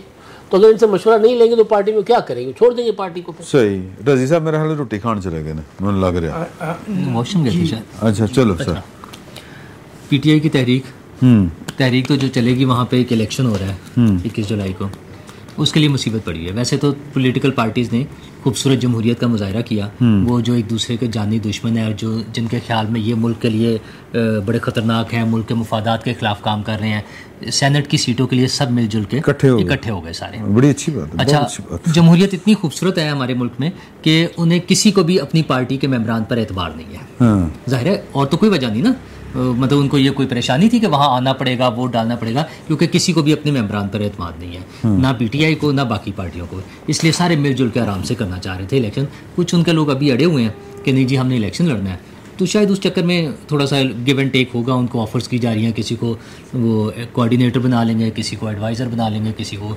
स्टैंडिंग कमेटीज़ दे दी जाएंगी, कुछ इस किस्म की ऑफर्स हो रही हैं। लेकिन वो जो खूबसूरती थी ना जमहूरियत की, एक वो वहाँ नज़र आ रही है। हालांकि मेरा ख्याल ये था कि पीटीआई का एक बड़ा टर्निंग पॉइंट आएगा, उनके लोग उनके साथ हैं या नहीं। यार जमहूरियत की खूबसूरती ये भी है ना कि देखें, दिलावर साहब जो थे वो नून लीग के थे, मुंतखब हुए, पीटीआई में चले गए, फिर पीटीआई को छोड़ गए, अब फिर पीटीआई में आ गए। और दिलावर साहब हाँ अब जीए में चला गया ना। अच्छा, फिर तलहा साहब पीपल्स पार्टी में आ गए, और फिर जो ताजी, हाँ वो तो एक अलग कहानी है। और फिर वो जो है अपने क्या उनका नाम है, एक और है, वो भी इसी तरह ही हुआ है, ये इनका नून लीग का के पीटीआई का ये भी तो छोड़ के थे को, उनका बेटा जो नियाज़ अहमद अब आया है। हाँ बिल्कुल बिल्कुल बिल्कुल। अच्छा, वैसे तो सियासी जमात, अगर रूटीन में सियासी जमातें हों तो किसी इवन वो भी जो थे, ये जो 50 करोड़ वाला जड़ा है ना, की ना था मिर्जा अफरीदी, ये भी। हाँ, वैसे तो सियासी जमातों में सियासी कारकुनों का अगर वो अपना समझें कि अगर वो ये समझ कर करें कि पार्टी को जिस आइडियोलॉजी की बुनियाद पर मैंने ज्वाइन किया था और वो उसके मुताबिक नहीं चल रही, और उस तरह की आइडियोलॉजी या उस तरह बेहतर आइडियोलॉजी वाली कोई दूसरी पार्टी हो तो उसमें जाना तो समझ आती है, लेकिन वो शायद पॉलिटिकल प्रोसेस का हिस्सा होता है। लेकिन इंडिया ने बड़ा अच्छा सिस्टम रखा हुआ है, कहते हैं कि फिर अगली पार्टी जो इलेक्शन अगली बार लड़ोगे। हाँ, हमारे यहाँ तो जाते ही इलेक्शन के लिए ना, सीट लेने के लिए, वो चाहे सेनेट का हो या कौमी असम्बली का या सूबाई असम्बली का जो भी होता है, उनके इस किस्म के मसाइल होते हैं, उसके लिए वो चले जाते हैं। और इसके अलावा एक और क्वेश्चन था कोई शायद आपका सेनेट के अलावा? कोई भी नहीं। हाँ चले बस ठीक है। इनके वो पॉलिटिक्स दाएगा सी इधर आ जाओ ना सर, नेड़े आ जाओ। ओ नहीं है सर, मलक साहब ने कर, मलक साहब रह गए ने, मलक साहब रह गए ने, रजी साहब पता कर लो कितने रह गए ना। नहीं बैग पे नहीं वो मेरा हाल उन्होंने भूख लग गई। साहब दोनों इश्यूज पे थोड़ी बात करना चाहूँगा। केड़े एक वो जो ट्रंप वाला मामला था, अच्छा मतलब उसका एक अलग पहलू। हाँ मुझे लगता है कि इस बयान के बाद ये जो उन्होंने कहा है कि 5 त्यारे गिरे हैं, वैसे तो उन्होंने नहीं कहा कि किस मुल्क के गिरे हैं, किसने गिराए हैं, लेकिन जाहिर है कि इसमें त्यारे तो भारत के गिरे थे।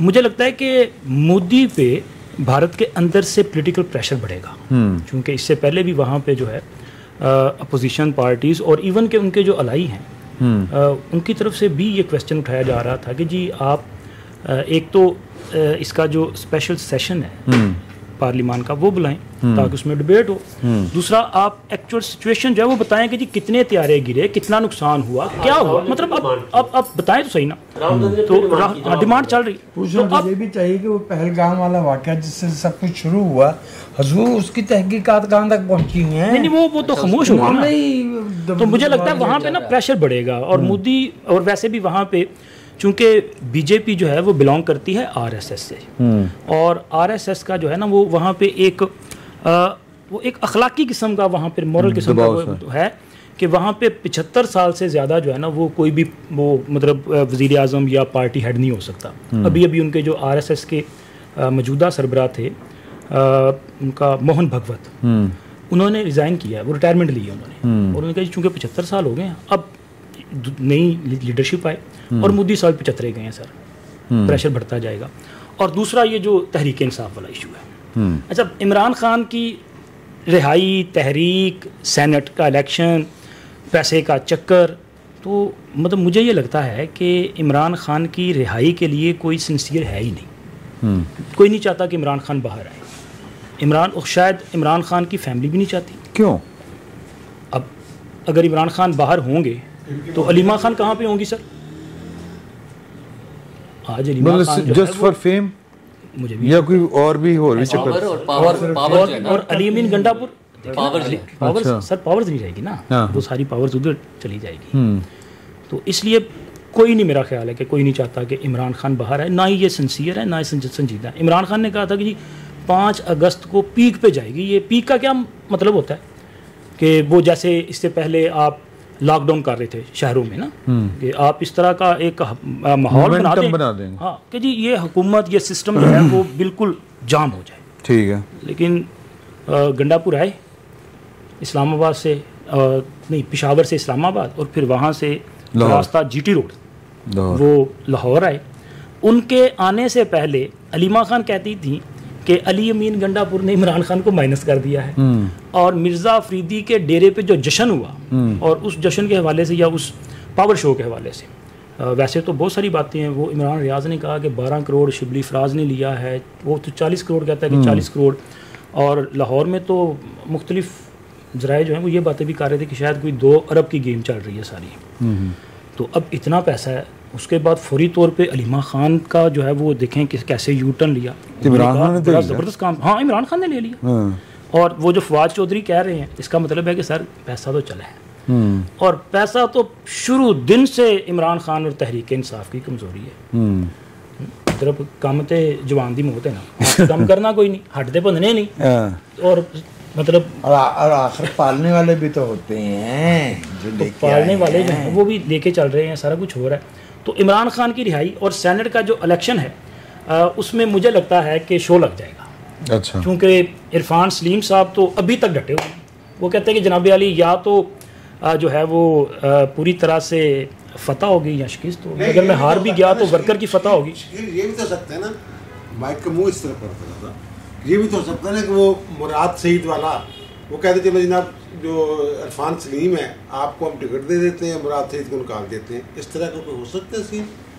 वैसे मैं आपको ये बता सकता हूँ कि इमरान खान से जब बैरिस्टर सैफ की मुलाकात हुई ना, उससे पहले वज़ीर आला हाउस पेशावर में एक इसी तरह की मुशावरत हुई कुछ चंद वो जो अहम लोग हैं उनके माँ बहन, तो उसमें मुराद सईद का नाम स्किप कर दिया गया था।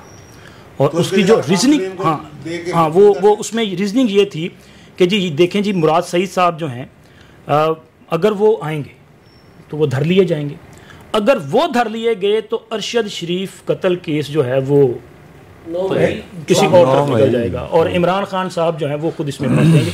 तो मेरी इन्फॉर्मेशन के मुताबिक उनका नाम स्किप किया गया था, लेकिन फिर इमरान खान साहब ने उनका नाम भी जो है उसमें ऐड किया कि नहीं होगा, और मिशाल यूसुफजई का भी किया।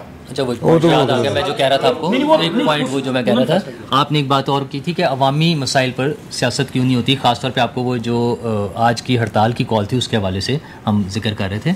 आज की जो हड़ताल की कॉल है वो कोई महंगाई के ख़िलाफ़ नहीं है, टैक्स के खिलाफ, वो उन पर टैक्स लगने के ख़िलाफ़ है। अच्छा, वो लोग टैक्स नहीं देते, उनका टैक्स जो है रिटेलर्स का टैक्स जो है, जो बड़े बड़े स्टोर्स हैं जिनकी मिलियंस में और करोड़ों में सेल होती है रोज़ाना की भी, उनका टोटल टैक्स जो है वो सैलरीड पर्सनस के टैक्स से 10% भी नहीं है, उसका 10% भी नहीं है वो, ठीक है। तो उन पर टैक्स लगना चाहिए, लेकिन ये भी कोई सियासी पार्टियों ने ये सोच के नहीं किया कि उन पर टैक्स लगना चाहिए, वो अपनी नालायकी की वजह से है। वो उन्हें अवामी मफादात से कोई गर्ज नहीं है, अवामी मफाद पर तो कोई पार्टी भी बात नहीं करती ना। वो चीनी वाले इशू पर भी किसी पोलिटिकल पार्टी ने बात नहीं की। देखें, पानी का इशू बना, पीपल्स पार्टी ने सिंध से उसको सही गलत उस पर इख्तलाफ हो सकता है किसी का भी, लेकिन उनका स्टांस था, उनका ख्याल था कि इस पे स्टैंड लेना चाहिए। उन्होंने स्टैंड लिया, वो नहरों वाले इशू पे बिल्कुल किया ना, एक पॉलिटिकल राइट था उनका, उन्होंने इस्तेमाल किया। चीनी वाले मसले पर कोई नहीं बोला, वो भी है ना कि कौम पर्सनल है उन्होंने, वो हाँ अच्छा, इसमें चूंकि सबके अपने मुफादात थे इसलिए कोई नहीं बोला। और ये जो पैसों की बात हो रही है ना सेनेट के इलेक्शन में पीटीआई के, वो तो उससे भी कनेक्ट होता है ना। इमरान खान साहब ने जो उनके लाहौर के दौरे को कामयाब करार दिया है कि बड़ा कामयाब हुआ, उसमें क्या कामयाबी थी? ठीक हो, वो कोई मीनारे पाकिस्तान पे झंडा लगाना था उन्होंने, वो पैसों की डील ही थी ना, तो वो कामयाब है, बड़े खुश हैं। और वो शायद उन्होंने चौधरी साहब ने पैसे थोड़े बताए, बस 50 करोड़ कामयाब रहा, चूंकि वो जिस पर्पस के लिए उन्होंने कहा था ना हम जा रहे हैं 26 MNS सॉरी MPS, वो ठीक हो गया। चलें जी, इंशाल्लाह ये खासी गुफ्तगू होगी है, तो इंशाल्लाह बाकी जो इश्यूज हैं अगले हफ्ते आपके साथ दोबारा मुलाकात करेंगे। अल्लाह हाफिज़।